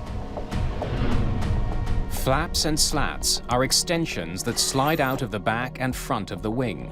They make the wing bigger, which increases the amount of lift they can provide. They must be extended for takeoff. If the slats are retracted, for the most part, with today's modern jets, the airplane is not capable of flight. It's not capable of flight. If the crew tried to take off with the flaps retracted, it would be an astonishing blunder. B1, rotate. But a pilot who was lined up directly behind Flight 255 on the runway is certain the plane's flaps were extended. And you're sure the flaps were extended? Pilots in other aircraft that were close to the point where the takeoff had begun were telling us that they thought the flaps and slats were deployed to a normal position. Investigators can't be sure whether the flaps were extended or not. The clues they need lie somewhere in the sea of debris recovered from the crash site. Eventually, investigators find the evidence they need inside a section of the plane's left wing. Each component of the slat system has its own drive system, and one of those was interrupted by the light pole that passed through the wing. 18 feet of the left wing was severed.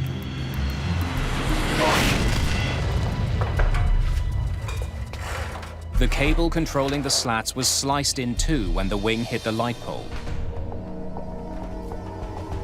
Based on where the cable was cut, investigators can tell whether the slats and flaps were extended or retracted.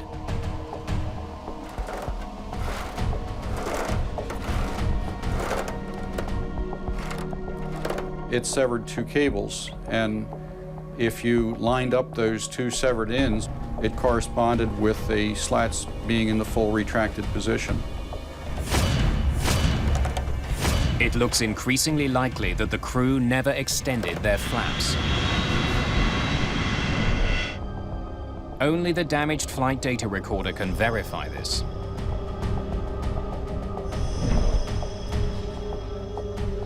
Fortunately, technicians have finally been able to rescue all its data. A digital history of Flight 255's performance until the moment of impact.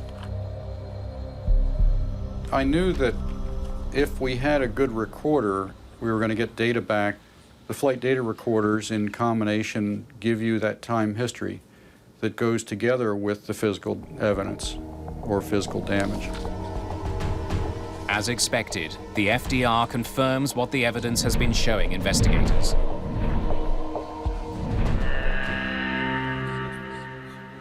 Flight data recorders told us that the flaps and slats had not been extended. It's a major breakthrough. Drake now knows what brought down Flight 255. But the flight data recorder doesn't answer a more troubling question. So, why weren't the flaps deployed? For some reason, a seasoned crew forgot one of the most basic steps involved in getting an airplane off the ground. Switch the colors. 2 months after the crash, Northwest Airlines Flight 255 sole survivor, Cecilia Sheehan, is released from hospital. We can't be sure why the little girl survived. She's a very little girl buckled into a big seat, and she was more protected than adults that might have been sitting around her. But she was very lucky. Jack Drake needs to know what contributed to the death of her family and all the other victims. He finds an important clue on the cockpit voice recorder. It shows that the last-minute runway change caused confusion in the cockpit. Once the aircraft began to taxi, blacker than hell out there. Northwest 255, no exit at Charlie runway 3 center. other activities were introduced that had the potential to cause distractions. Did he say 3 center? 3 center, yeah. That's why I was thinking we had to go that way. I was thinking 2-1. Well, they made a wrong turn, which might have been confusing because they had to go a different route. Where's Charlie at? Right at the end of this ramp. I think Charlie was... No, it is Charlie. You sure? I think so. The crew got lost on the way to runway 3C.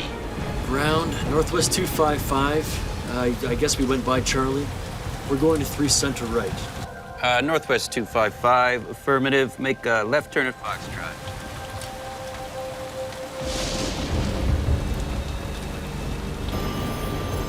They finally got to the runway 45 minutes late. Ladies and gentlemen, we're currently number 1 for departure. Should be rolling in a couple of minutes. Flight attendants, be seated. Thank you.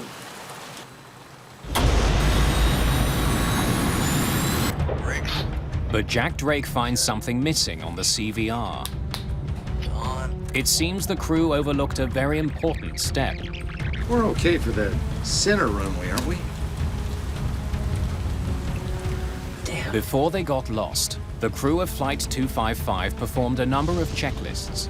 But possibly due to the confusion of the runway change, they seem to have completely neglected the taxi checklist.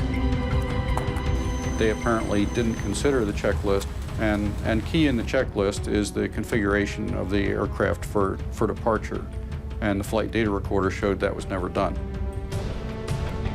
There are hundreds of small steps for a crew to take to get a passenger jet off the ground.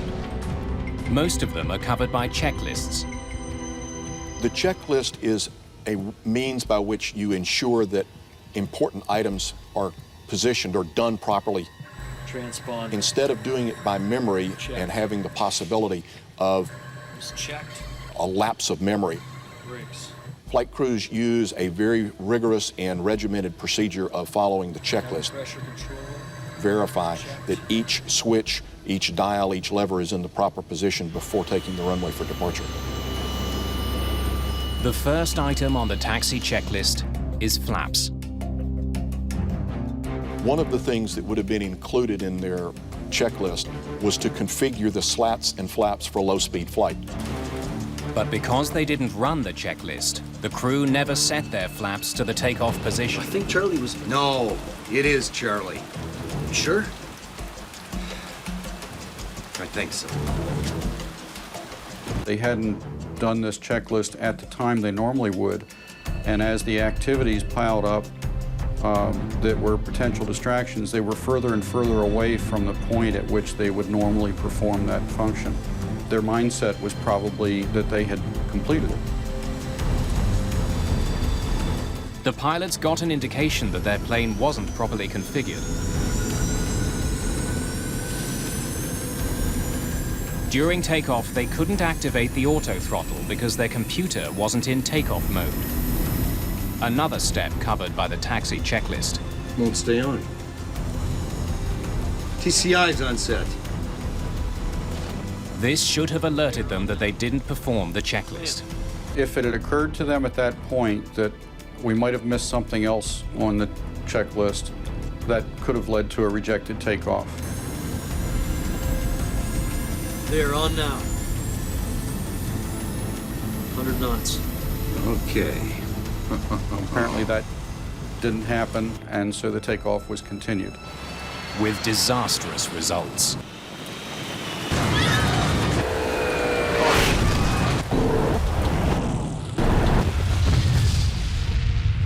An alarm should have sounded when the pilots tried to take off with their flaps retracted. But for some reason, investigators can't hear it on the cockpit voice recorder. When it activates, it alerts the crew that the aircraft is not in a configuration that's safe for takeoff. Maybe it went off, or we just can't hear it. The investigation team is determined to find out why the takeoff warning didn't sound. Technicians analyze the cockpit voice recorder for more clues. And they find something unusual. They picked up some enunciations on the CVR that were not correct. Stall.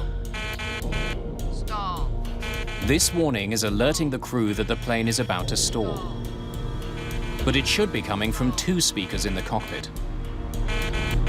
Stall. Technicians notice it's only coming from 1. Stall.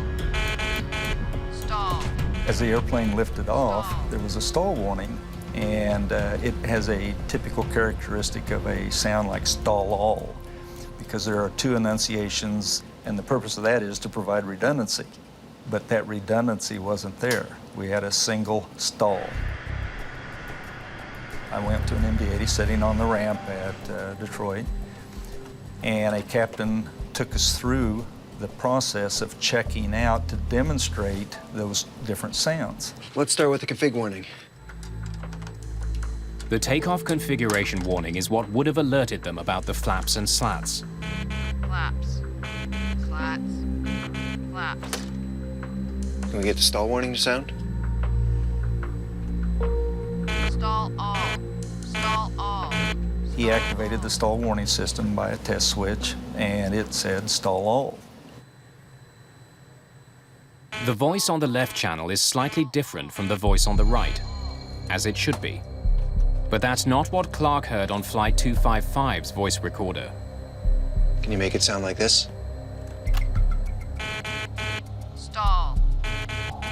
Stall. To get a singular stall, he had to pull power to one side or the other. And one way he demonstrated that is he pulled the P40 circuit breaker. A circuit breaker is the electrical switch that protects the circuit from damage caused by overload. The P40 circuit breaker is an important one in this investigation. It handled both the failed takeoff warning and the stall warning systems. What struck me was, he said, I hear people doing it. I, of course, don't do it myself, but let me show you how. And he reached around behind him, around behind the seat and down low and pulled the P40 circuit breaker without looking. And then when he ran the stall warning system, we got the singular stall. Stall. Stall. It's a major clue. Clark could only reproduce the strange-sounding stall warning by pulling the same circuit breaker that's connected to the takeoff warning. This tells investigators that the breaker was tripped when Flight 255 tried to take off. Then John Clark notices something else about the P40 circuit breaker. You could see smudge marks around the decals on each side of the circuit breaker. It looked like finger marks where oil had built up and dirt and grime over the years. So it told me that that circuit breaker was being used routinely by a lot of pilots. Can you tell me why that is so worn? It turned out that the takeoff configuration warning could be a nuisance to pilots. If you're doing a single engine taxi, you have to push the throttle up further to get a power to taxi, and you would set off the takeoff warning system. And so they would pull the circuit breaker to silence it. It's irritating. It's a warning. It's meant to alert you. And if it's going off routinely all the time, It gets on their nerves, and so apparently pilots were routinely silencing those takeoff warnings. Investigators suspect that the crew of Flight 255 tripped the breaker to avoid the irritating takeoff warning. And then, with the added delay from the runway change and the impending storm, they proceeded to take off without doing the taxi checklist. That might explain why the alarm didn't sound when they tried to take off with their flaps retracted. We don't know if the pilot did pull that circuit breaker on that particular flight. There was certainly one error and the potential for two. I think that the extensive use of the circuit breaker because of the smudge marks around the circuit breaker and the pilot's statements, I think it's highly likely that he did. It appears the downing of Flight 255 was caused by pilot error.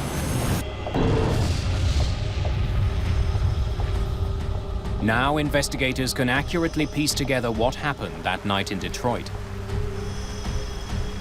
But it would take another shocking accident for the airline industry to learn its lesson.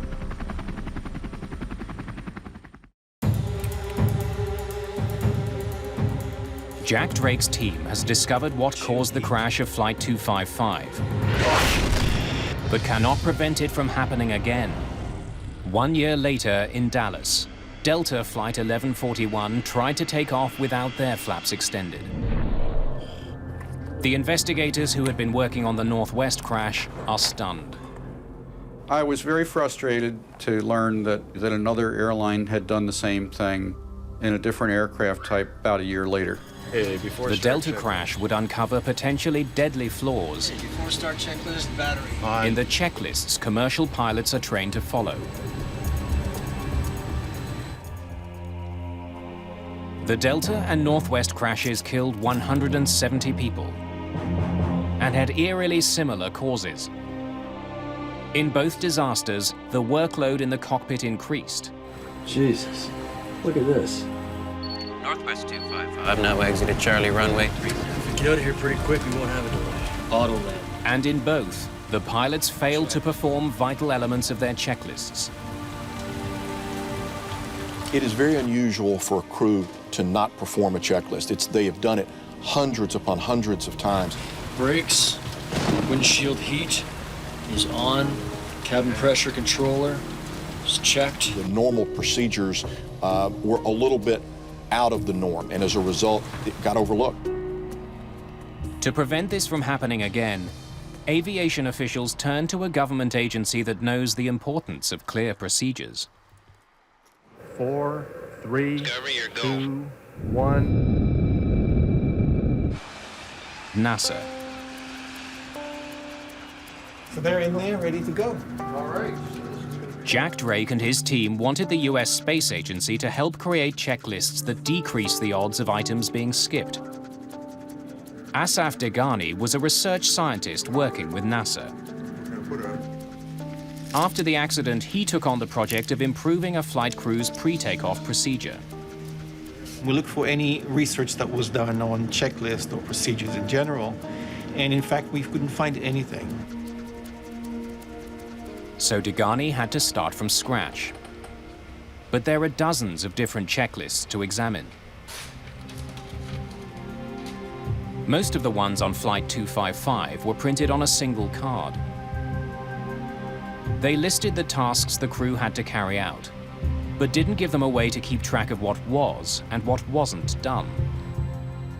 At the time of the Northwest crash, there were several types of mechanical checklists in use. The US Air Force used a scrolling checklist. Once a checklist item is completed, the pilot scrolls to the next one.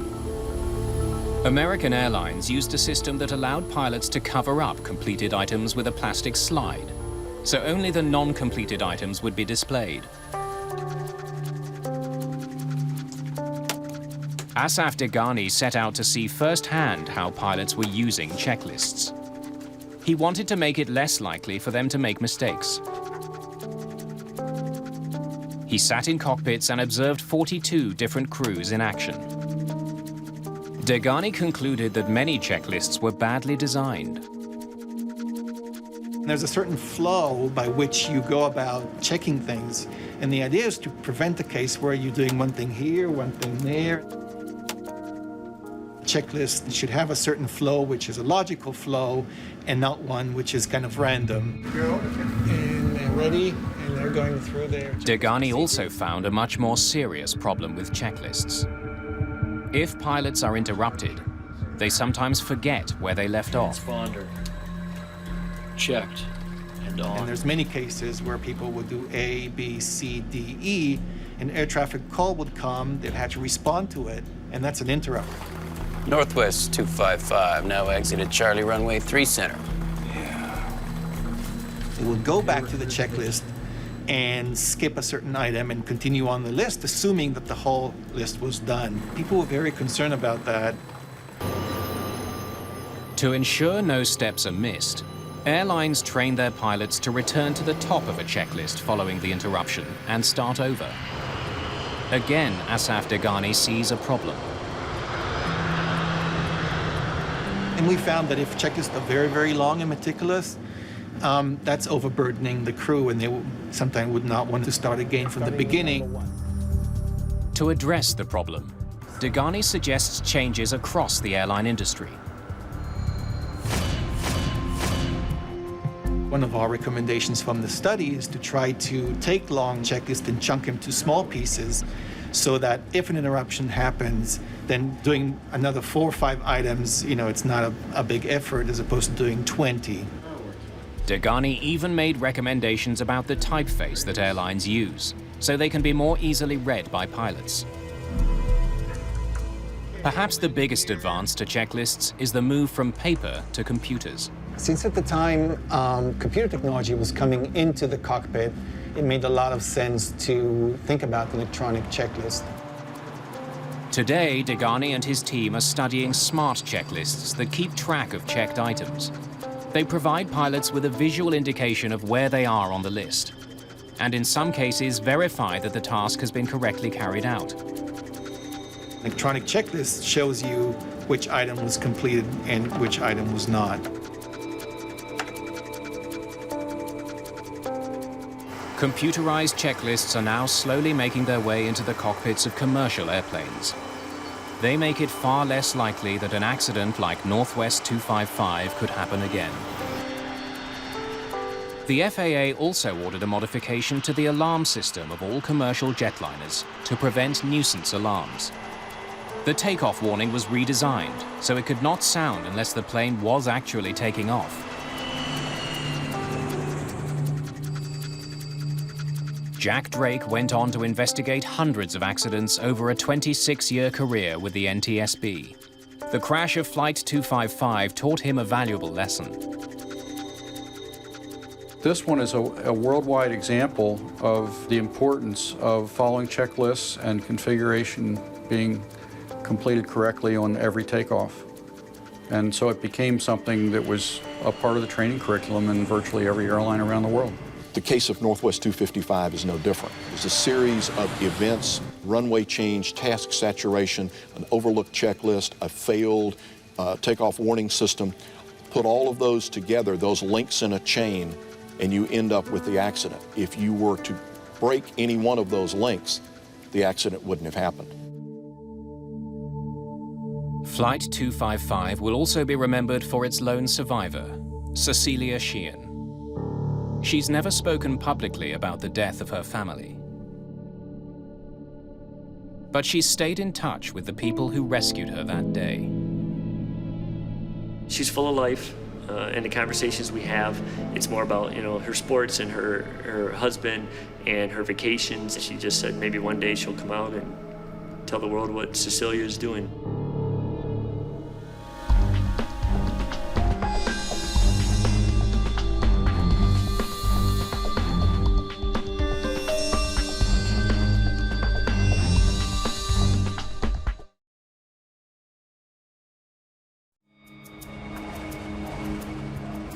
February the 12th, 2009.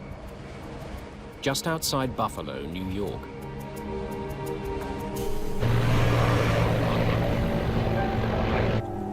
Gear down. Folks alive. Gears down. Jesus Christ! The airplane entered an aerodynamic stall. It did not recover.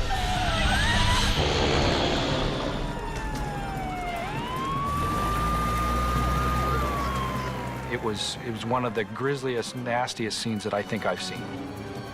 The crash of Continental Connection Flight 3407 would be one of the NTSB's most important in decades, and would see a grieving father fight for changes to the laws governing small airlines. I'm focused and determined to change what exists and not have another dad sitting here. Mayday, mayday.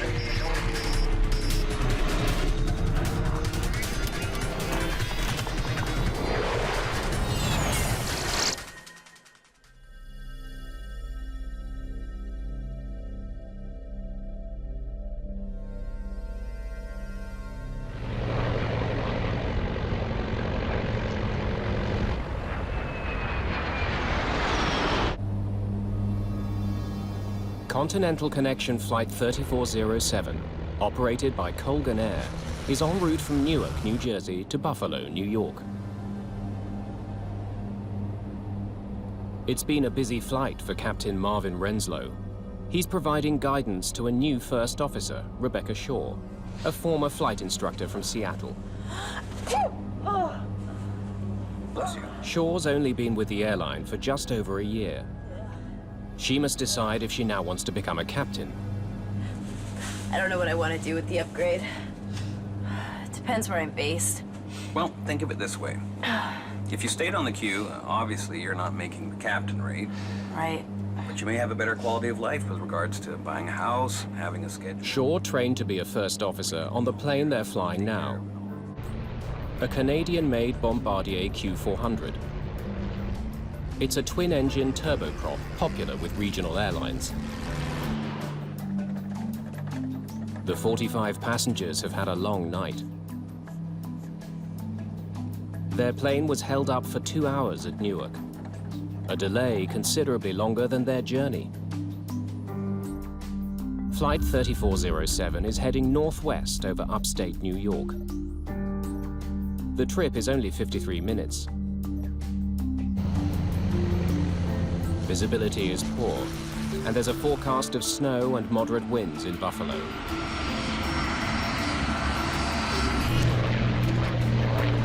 Just some water, please. Elise Kausner is a student at Florida Coastal School of Law in Jacksonville. She's on her way to visit her family in Buffalo.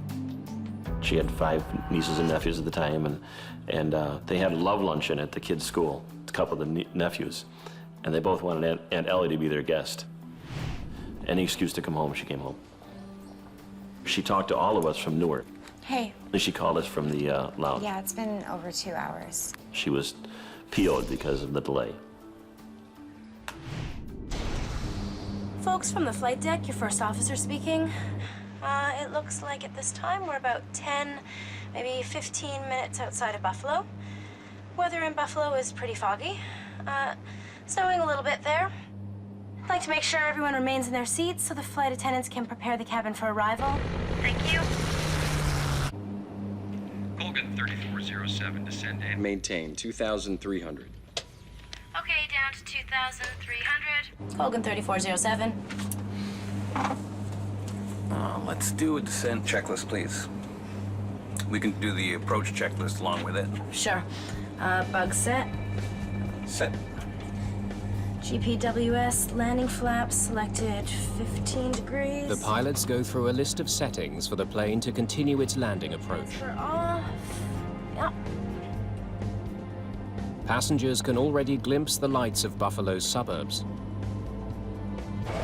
Clarence Center is on the approach path for aircraft landing at Buffalo's airport.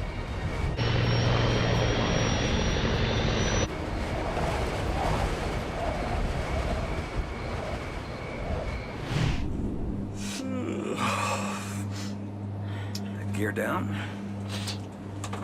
Lokes alive. Gears down. All right, flaps 15. Extending the flaps provides more lift, allowing the plane to slow to its final approach speed.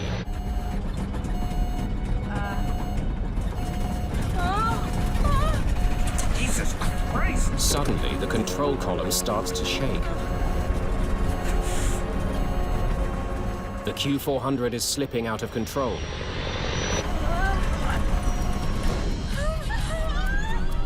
Captain Renslow struggles to keep his plane flying. But it seems to have a mind of its own.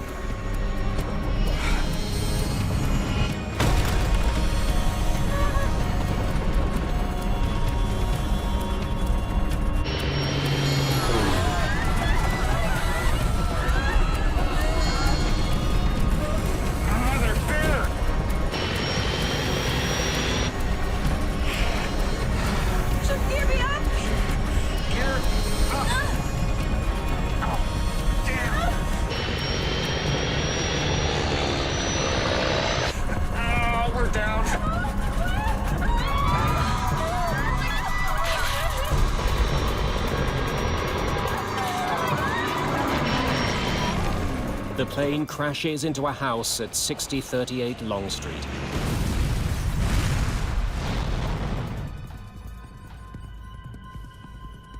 At air traffic control in Buffalo, Flight 3407 disappears from radar. Check Colgan there, see if he's on you. What's his call sign? Colgan 3407. Nope, I don't have him. You see anything out there? Nothing. All right, call the fire department. I'll never forget the dispatcher's words, plane crash, house on fire. I immediately got my shoes on and my coat on, got in my truck and started heading down the driveway. Firefighters don't have far to go. 6038 Long Street, home of the Velinsky family, is less than a block from the Clarence Center station. As I turned towards the village, the whole village was aglow. You could see the smoke, you could see the flame. Karen Velinsky and her daughter make it out of their house alive, but her husband Douglas is killed. My initial reaction was there was no way that somebody made it out. But the EMS division reported that they had 2 people and they were taking them to the hospital. And I said, well, which firefighters are they? And they said, they're not firefighters, Chief, they're survivors from the house. I actually physically had to go to the ambulance and look inside for myself to believe. Firefighters have never seen a blaze like this. If you've ever gone to a bonfire and stood 5 feet from it and you couldn't take it anymore, that's what it felt like from 100 feet away. The height of it was just unbelievable, obviously because of the fuel that was probably added to it, and the debris area was very large. It was a very, very horrific sight. We live in the town where the plane went down, right down the road. My son was driving home from a soccer game and went right by the plane crash and called me up and said, there's a plane down in Clarence. Never really entered our brain that it was Ellie's plane. Flight 3407 has crashed 8 kilometers short of Buffalo Airport. All 49 passengers and crew are dead, including Captain Marvin Renslow and First Officer Rebecca Shaw. But many more people could easily have been killed. You picture a house, and to see a plane on top of this house, no more house left, no more plane, only the tail section. You're asking yourself, how in God's creation did this happen? And not wipe the whole block out. The next call was again from my son and said, in fact, it was Ellie's plane. And he said, Dad, there's no survivors. At which point my wife shrieked and just hit the ground. Chris said he's never heard his mother make a sound like that and I hope he never does again. So that's when we knew that she was gone, and that was probably within 45 minutes of the accident.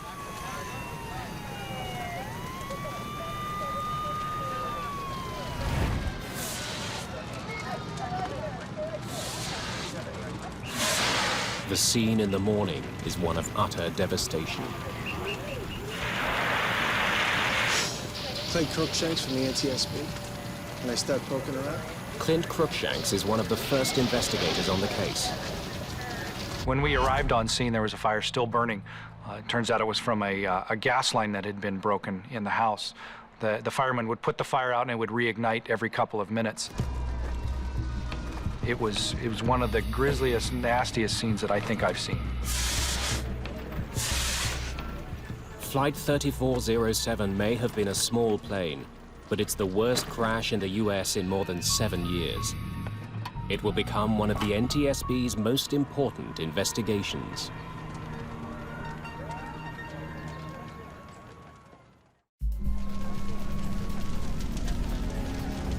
The fire at the crash site of Flight 3407 continues to burn, preventing investigators from examining the wreckage.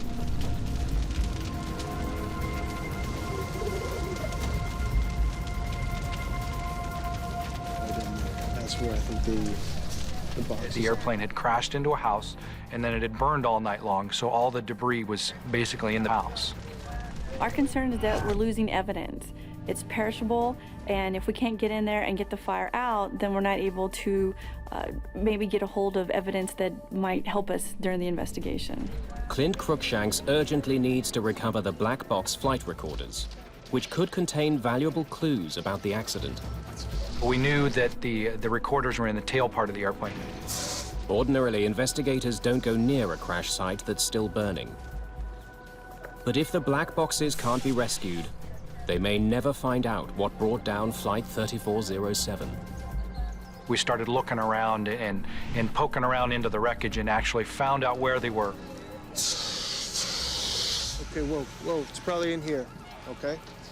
The access panel's on the other side, so we're gonna have to cut a hole right there, okay? The fire department produced a chop saw. We were able to cut a hole in the side of the fuselage and go in and grab the recorders and pull them out. All right, that should do it. To the immense relief of all, the recorders are undamaged. Once we took the recorders out of the airplane, we put them on the jet and they were flown back to Washington, D.C. to our headquarters. Now investigators are faced with a new hurdle. What little is left of the aircraft is hopelessly jumbled together with human remains and debris from the house. It all burned and settled into the basement, so we had probably 10 feet of debris that we had to dig through in order to recover all of the airplane. Authorities wonder how they can salvage any useful evidence from this chaos. They get invaluable assistance from an unusual source. A group of students learning to process crime scenes is enlisted to separate human remains from the rest of the debris. They were graduate students from a local college, forensic anthropology students, and this was good experience for them to come dig through wreckage like this and look for human remains. Landing gear over there, please. It's dirty, painstaking work, but it frees up investigators to concentrate on the aircraft ruins. So we were on our hands and knees with brooms, with little shovels, scooping out debris, identifying it as to house debris or airplane debris, and then putting it in different piles. The first question for me as a structures engineer is to figure out if the whole airplane made it to the scene of the crash. The wreckage is carefully studied to determine if the plane's four corners, nose, tail, and both wingtips are present. If we find all four corners of the airplane, then we know that there was no in-flight breakup. There was nothing that departed the airplane during the flight that may have caused the accident. One wing has been consumed by fire. The other is shattered into pieces. Hey, have a look at this. But investigators are gradually finding what they've been searching for. Oh yeah, it's the last piece. It's the left one. It wasn't until several days into the investigation, as we were scraping away some of the debris, that we actually found evidence of the left wing and the nose.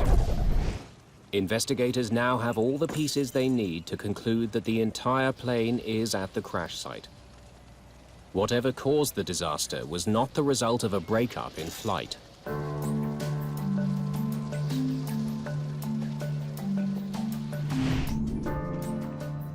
The tragedy of Flight 3407 is under intense scrutiny at the NTSB offices in Washington. Officials there try to determine if some kind of malfunction caused the crash.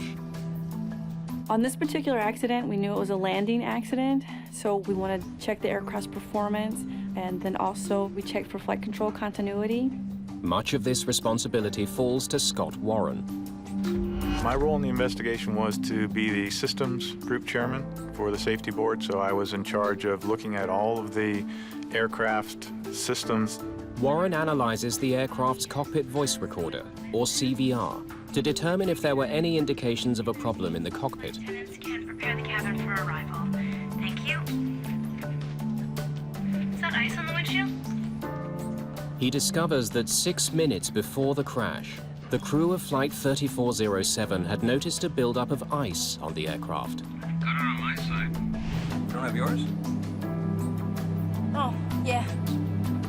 Oh, it's lots of ice. Ice can be a deadly threat to any airplane. If an aircraft has ice on it, it will have more drag on it, so it'll require more power to maintain a given airspeed.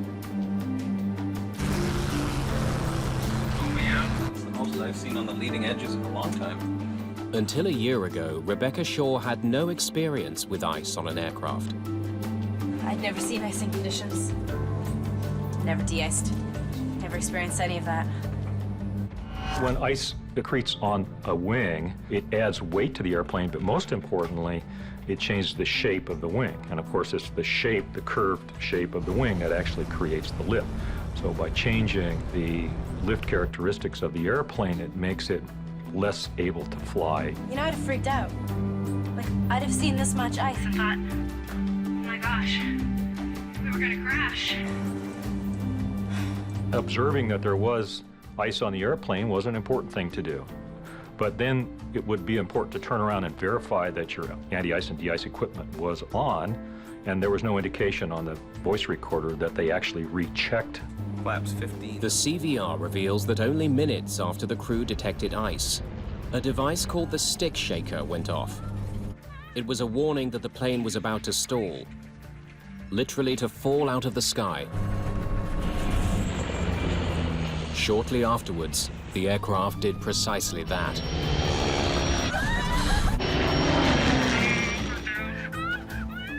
We know there were icing conditions. The only question was, were they bad enough to induce this airplane to have a failure?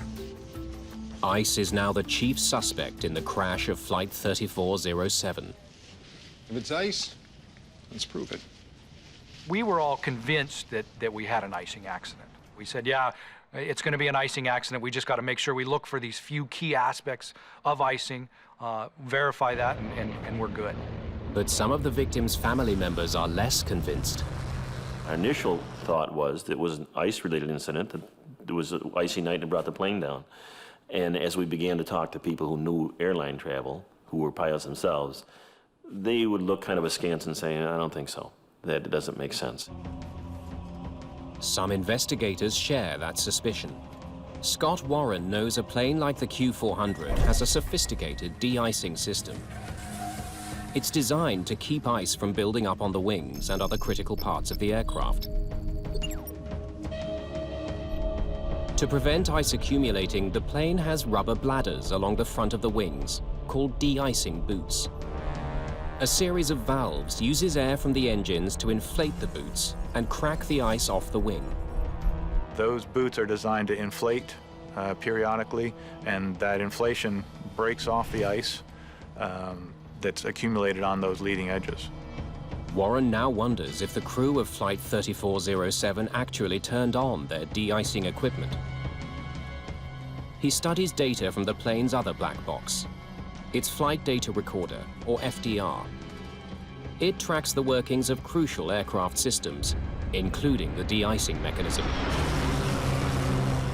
We know from the FDR data that the de-icing system had been selected on by the crew, and it was on during the majority of the flight, and certainly at the end of the flight it was recorded in the on position. But now Warren needs to figure out if the device was actually working. Just because the data records that the system is on, that's a start, but you can't necessarily believe that one piece of information. The only way to know is to find what remains of the plane's de-icing system and determine if it was active when the aircraft went down. Clint Cruikshank's team hunts for a crucial component of the system, the valves. Excuse me. Okay, everyone, I just want to... For the de-ice valves, we said, here's what it looks like. Look for something like this. If we can find those valves and we can test them and see if they're operating correctly. The valves were very important to us because they are the key component that moves air from the engines where the bleed air originates for the de-icing system.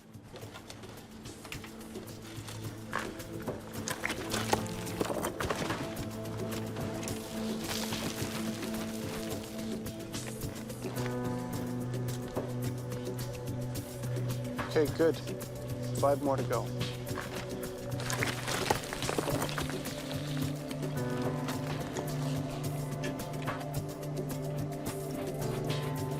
Five of the plane's 6 de-icing valves are eventually recovered. Some were badly burned, some were in fairly good shape. And we took those valves and we conducted as much testing on those valves as we thought was appropriate for the level of damage. We looked at the level of electrical conductivity, and we looked at the pressure testing. We looked at a wide variety of things depending on the condition of the valve itself. And as far as we could tell, all those valves were working properly. Is that ice on the windshield? Got it on my side. Now investigators have to consider the possibility Oh, yeah. Oh, it's lots of ice. that there was so much ice on the wings that the de-icing system couldn't get rid of it fast enough. Oh, yeah. That's the most I've seen on the leading edges in a long time. It has happened before. In Roselawn, Indiana, a French-built commuter plane crashed in 1994 after suffering a catastrophic buildup of ice on the wing.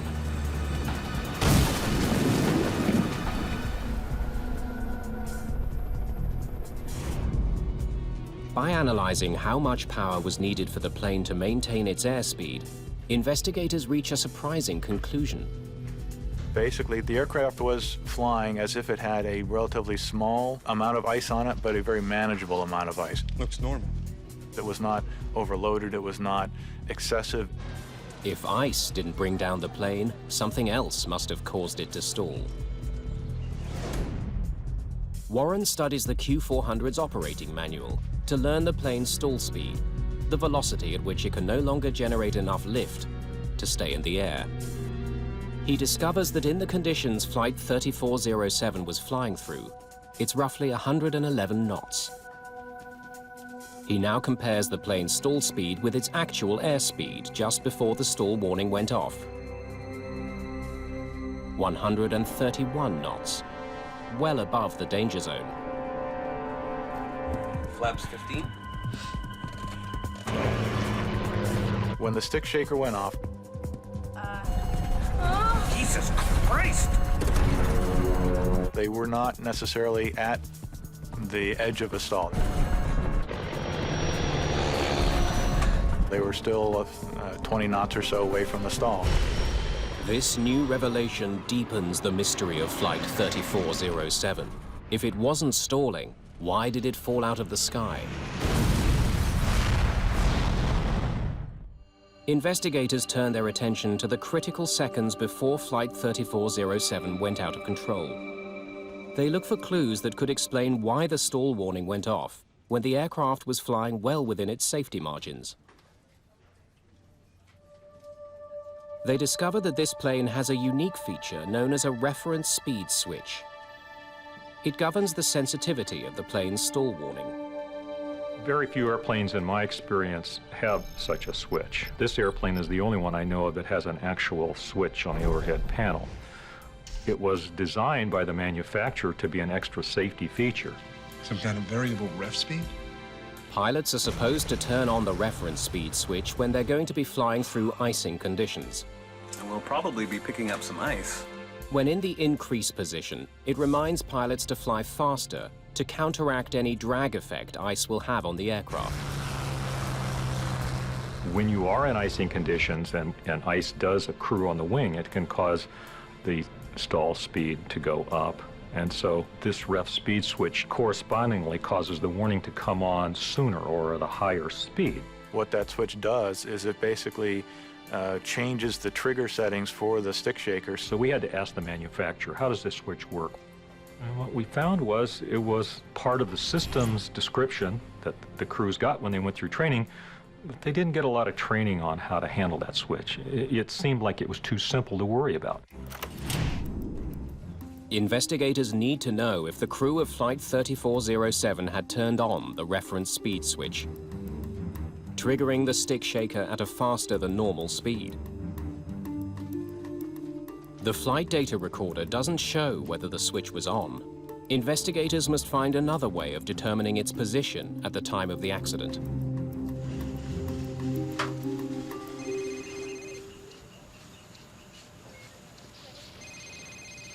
Glenn here. Clint Cruikshanks is given a new priority. All right, I'll see if we have it.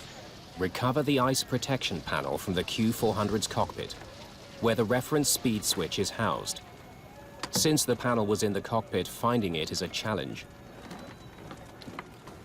Most of the front end of the airplane was consumed by fire, and so we didn't find anything except for little balls of molten aluminum, little wire bundles, and a lot of ash. But after an extensive search, Cruikshanks discovers that the ice protection panel is one of the few pieces of the cockpit that survived. Bingo. However, the knobs and switches are barely recognizable. Cruikshanks examines the charred panel to check the position of the reference speed switch. It was set to activate stall warnings at higher than normal speeds. We did find the ref speed switch in the wreckage, and it was in the increased position. This discovery only raises more questions. We'll probably be picking up some ice. The cockpit voice recorder indicates that as Renslow was beginning his descent into Buffalo, he commanded his plane to fly at the normal approach speed. Geared down. But what's strange is that with his reference speed switch on, he actually should have been flying faster, as this is what the switch would remind him to do. So why wasn't he? The plane's computer warned the crew to fly faster, according to the settings they had configured, by displaying a set of red bars on the airspeed indicator. But you may have a better quality of life with regards to... These bars are meant to warn the pilots that a stick shaker activation is imminent. Whenever it's right. If you're looking at the airspeed indicator, you should be aware that you're getting slow, and the stall warning may come on. Jesus Christ! It seems Renslow and Shaw were caught off guard. Still, they could have easily corrected the situation. Once the stick shaker activated, they could have turned the switch off, or they could have put the nose down and increased their airspeed. It's clear to investigators that Flight 3407 wasn't in danger of stalling when the stick shaker went off. So now they need to know exactly what happened after the stall warning was activated. An animated simulation of the crash is constructed, based on information from the flight recorders. Watch what happens just after the stick shaker goes off. It illustrates that just after the stick shaker was triggered, the plane suddenly pulled up. This action dramatically slowed the aircraft, and at this point it did stall. Essentially, the airplane entered an aerodynamic stall from which it did not recover. It pitched over and hit the ground. Investigators are dumbfounded. Flight 3407 wasn't stalling when the stick shaker went off, but a few seconds later it was. The crew's every action during that brief time now demands careful scrutiny. What did they do? It's a puzzle.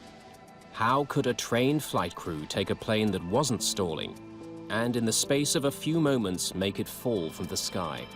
Anytime you have an apparent stall for no apparent reason, that's a mystery. You would expect that no flight crew would stall an airliner.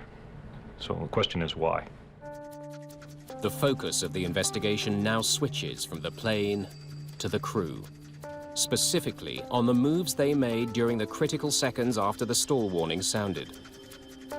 We wanted to see if the way they flew the airplane was the way they were trained, according to the standard operating procedures that are portrayed in their flight manuals. The flight data recorder retains information from more than 1,000 different aspects of the Q400's flight operations.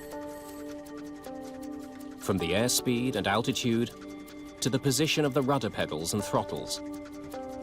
It also records the movements of the most critical flight control, the control column. Pilots use the control column to change the position of the elevators and ailerons, which manage the direction of the plane. The flight data recorder stores information not just about the control column's position, but how much force is applied to it as well. The FDR records what the control positions were. It has sensors built into the control column, it has sensors built into the control wheel. What Scott Warren finds when analyzing the control column's position is stunning.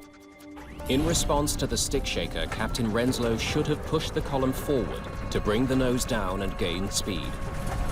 But for some reason, he did the exact opposite. We found that the crew, instead of pushing forward, which is the normal response to a stick shaker triggering, the crew was actually pulling back on the controls. This had the effect of pulling the nose up, causing the airspeed to drop and tipping the aircraft into an actual stall. Captain Renslow had apparently mishandled one of the most elemental piloting maneuvers: how to recover from a stall. Above everything, it requires gaining airspeed to get out of the red. The recovery procedure is fairly simple and straightforward. It requires pushing forward on the controls and adding full power. At any point in time, had the captain pushed forward on those flight controls, he had a reasonably good chance of recovering quickly. From everything we've gained, that stall was recoverable on a repeated number of levels on a repeated basis. There was no reason for the plane to go down. Investigators also learned that First Officer Shaw, in trying to help Renslow deal with the crisis, inadvertently made things worse. I put the flaps up! She retracted the flaps, reducing the amount of lift as the plane struggled to stay in the air. Had the first officer simply called out, "You're stalled," advanced the power, pushed the nose over, the airplane would have been able to recover. From a human point of view, it's sad to recognize that those sorts of things happened and the tragedy that came from that. It's concluded that Captain Renslow's failure to properly respond to the stall warning was the primary cause of the crash of Flight 3407. As the issue is now pilot error rather than mechanical failure, human performance investigator Evan Byrne is brought on board. His first question: why hadn't either Renslow or Shaw noticed that their airspeed was too low for the icy conditions? In this case, we can look back towards the fact that there were clear and conspicuous cues of the deteriorating airspeed that were not heeded by the captain. Byrne listens to the cockpit voice recording to try to understand what might have led to that oversight. Where you could be home with your husband to take care of and all that stuff. He learns that the crew had been talking throughout the flight. The conversation continued during the landing approach. It's a violation of a rule known as the sterile cockpit, which bans non-essential conversation during critical phases of the flight. You're gonna be upgraded in 6 months. Blah, blah, blah. Quite simply, it prohibits conversations that aren't related to the operation of the flight. Let's do a descent checklist, please. We can do the approach checklist along with it. Yeah, sure. Bug set. Byrne also discovers that because of the cockpit banter, the crew performed critical checklists and briefings late. Off. Hydraulic pressure and quantity. Distracted, the crew probably didn't see the red bar indicating they were flying too slowly for the conditions the plane had been configured for. On. Approach checklist complete. Rock and roll. When crews deviate from standard operating procedures and perform checklists late or don't make the required callouts, they become more vulnerable to subtle mistakes that they may make inadvertently that could lead to startle and surprise or unanticipated events that they have to respond to. The evidence is unequivocal. The crew of Flight 3407 was badly distracted throughout the approach. He came in when we interviewed, and he said, yeah, you're gonna be upgraded in 6 months. They had forgotten a key setting they had made that required them to fly faster than normal. they had missed indications that they were flying too slow for icing conditions. Then Captain Renslow had reacted incorrectly to a stall warning, sealing the fate of the plane.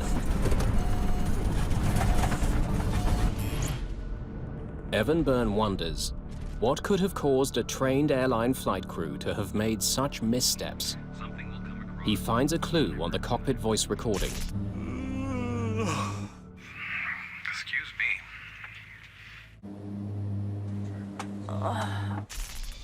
The crew was showing signs of fatigue. Could Renslow and Shaw have been too tired to function effectively on the flight deck? It's a tough question. Answering it will require tracking their movements during the 72 hours leading up to the crash. It's basic gumshoe detective work in the investigation where we're trying to collect as many facts as we can. Byrne interviews the families of the pilots. Could I speak to Mrs. Renslow, please? He studies the pilots' mobile phone bills and records of text messages.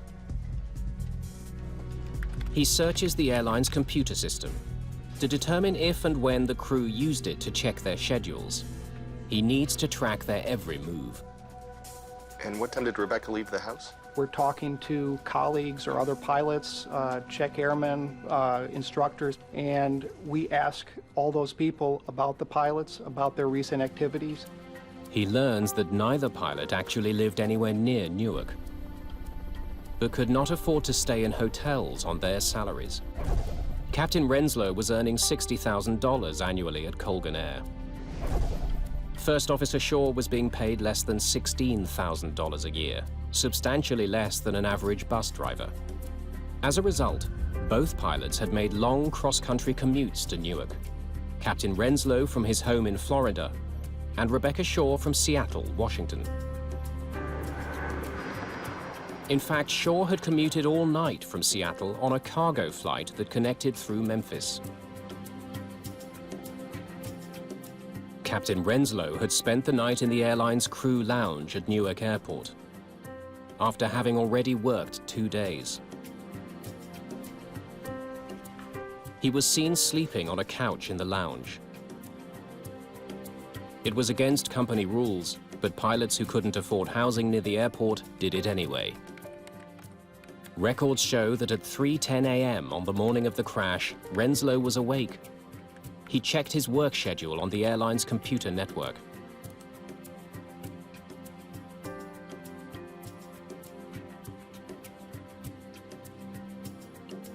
Next stop, Buffalo. At 7:29 a.m., Rebecca Shaw sent a text message to her husband, telling him she'd arrived safely in Newark. Hi, honey, it's me. Phone records indicate that later in the morning, Captain Renslow was on the phone several times. Rebecca Shaw was noticed having a nap, catching up on the rest she'd lost flying in the night before. It's not a lot of sleep. We ultimately concluded that it was likely that both crew members were experiencing some effects of fatigue at the time of the accident. Her job is to watch the airspeed. Her job was to watch the instrument panel, and my view is she was fatigued to the point where it's like right here in your soul dull. I think that's where she was, and he just was not capable. He was just, he should have been flying an airplane.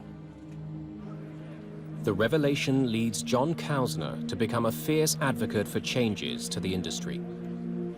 He raises awareness among both lawmakers and the public about the need to improve regulations governing pilots at regional airlines. This is just saying we support 3407 families, their fight for aviation safety, and these representatives and congressmen and senators have done that for us, and we're very appreciative. He takes his fight all the way to Washington, D.C. We needed to do something, and so we began to advocate in Washington weekly, every other week. I mean, we've made innumerable trips down there. And immediately the families just gelled. We all attended the hearings and began to say, this is what we can do. The crash of Flight 3407 focused the world's attention on a growing safety problem. The relatives of those who were killed will help eliminate that threat. The crash of Flight 3407 exposed wide-ranging shortcomings in the regulations that govern regional airlines. These smaller airlines now make up half of all daily passenger flights in the US. Their pilots are generally younger, less experienced, earn less, and work long hours. Their levels of safety are way different from the majors. They have a much lower threshold in training, in ability, so in pay, obviously, so they can't attract a higher qualified pilot. There are pretty low wages, pretty difficult working conditions, and we don't seem to attract the same level of applicant that we used to. Some regional airlines get into a bind, and they have to hire the first people that meet the minimums.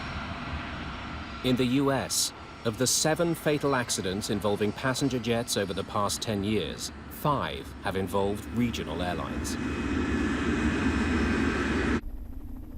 Those include the crash of Delta Connection Flight 5191 in August 2006, which killed 49 people when the crew took off from the wrong runway.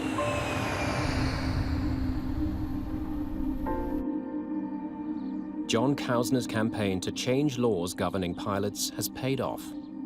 We relied on your support. We needed your support. You nurtured us. We want to thank all of you from all of us. A year and a half after the crash, under pressure from Kausner and other victims' family members, the US Senate passed a bill which toughens training requirements and forces the FAA to draw up new rules on pilot fatigue. Studies into the problem of overtired pilots are already underway.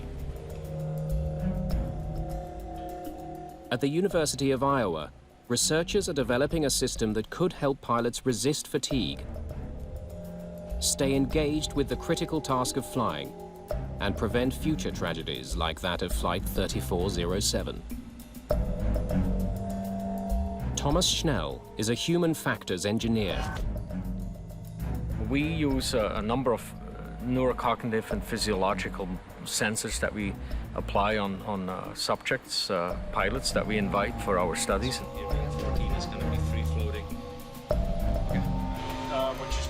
He's studying how pilots stay alert on the flight deck as a test subject conducts a cross-country journey in a simulator. Using sensors, he can determine how alert and engaged a pilot really is.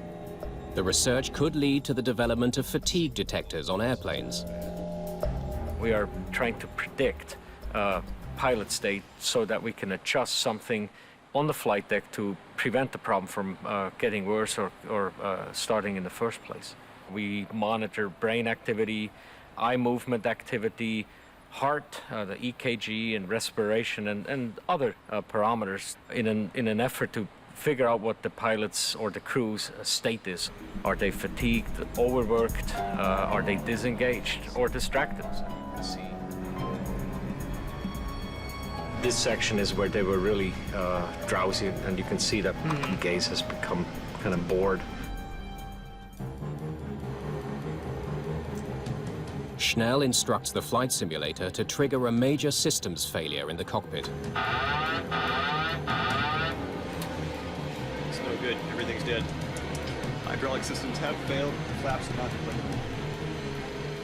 Crank up that heat map so we can see what this brain activity was. Brace for impact. When a crew is fatigued, what you might see is their reaction to events may slow down. So you'll see mistakes being made on the flight deck. It's precisely these kinds of mistakes on the part of Renslow and Shaw that ultimately crashed Flight 3407 and killed 50 people. It's a tragedy that should not have happened, that was foreseeable, was preventable, and it's repeatable if we don't do something about it. I'm focused and determined to change what exists and not have another dad sitting here.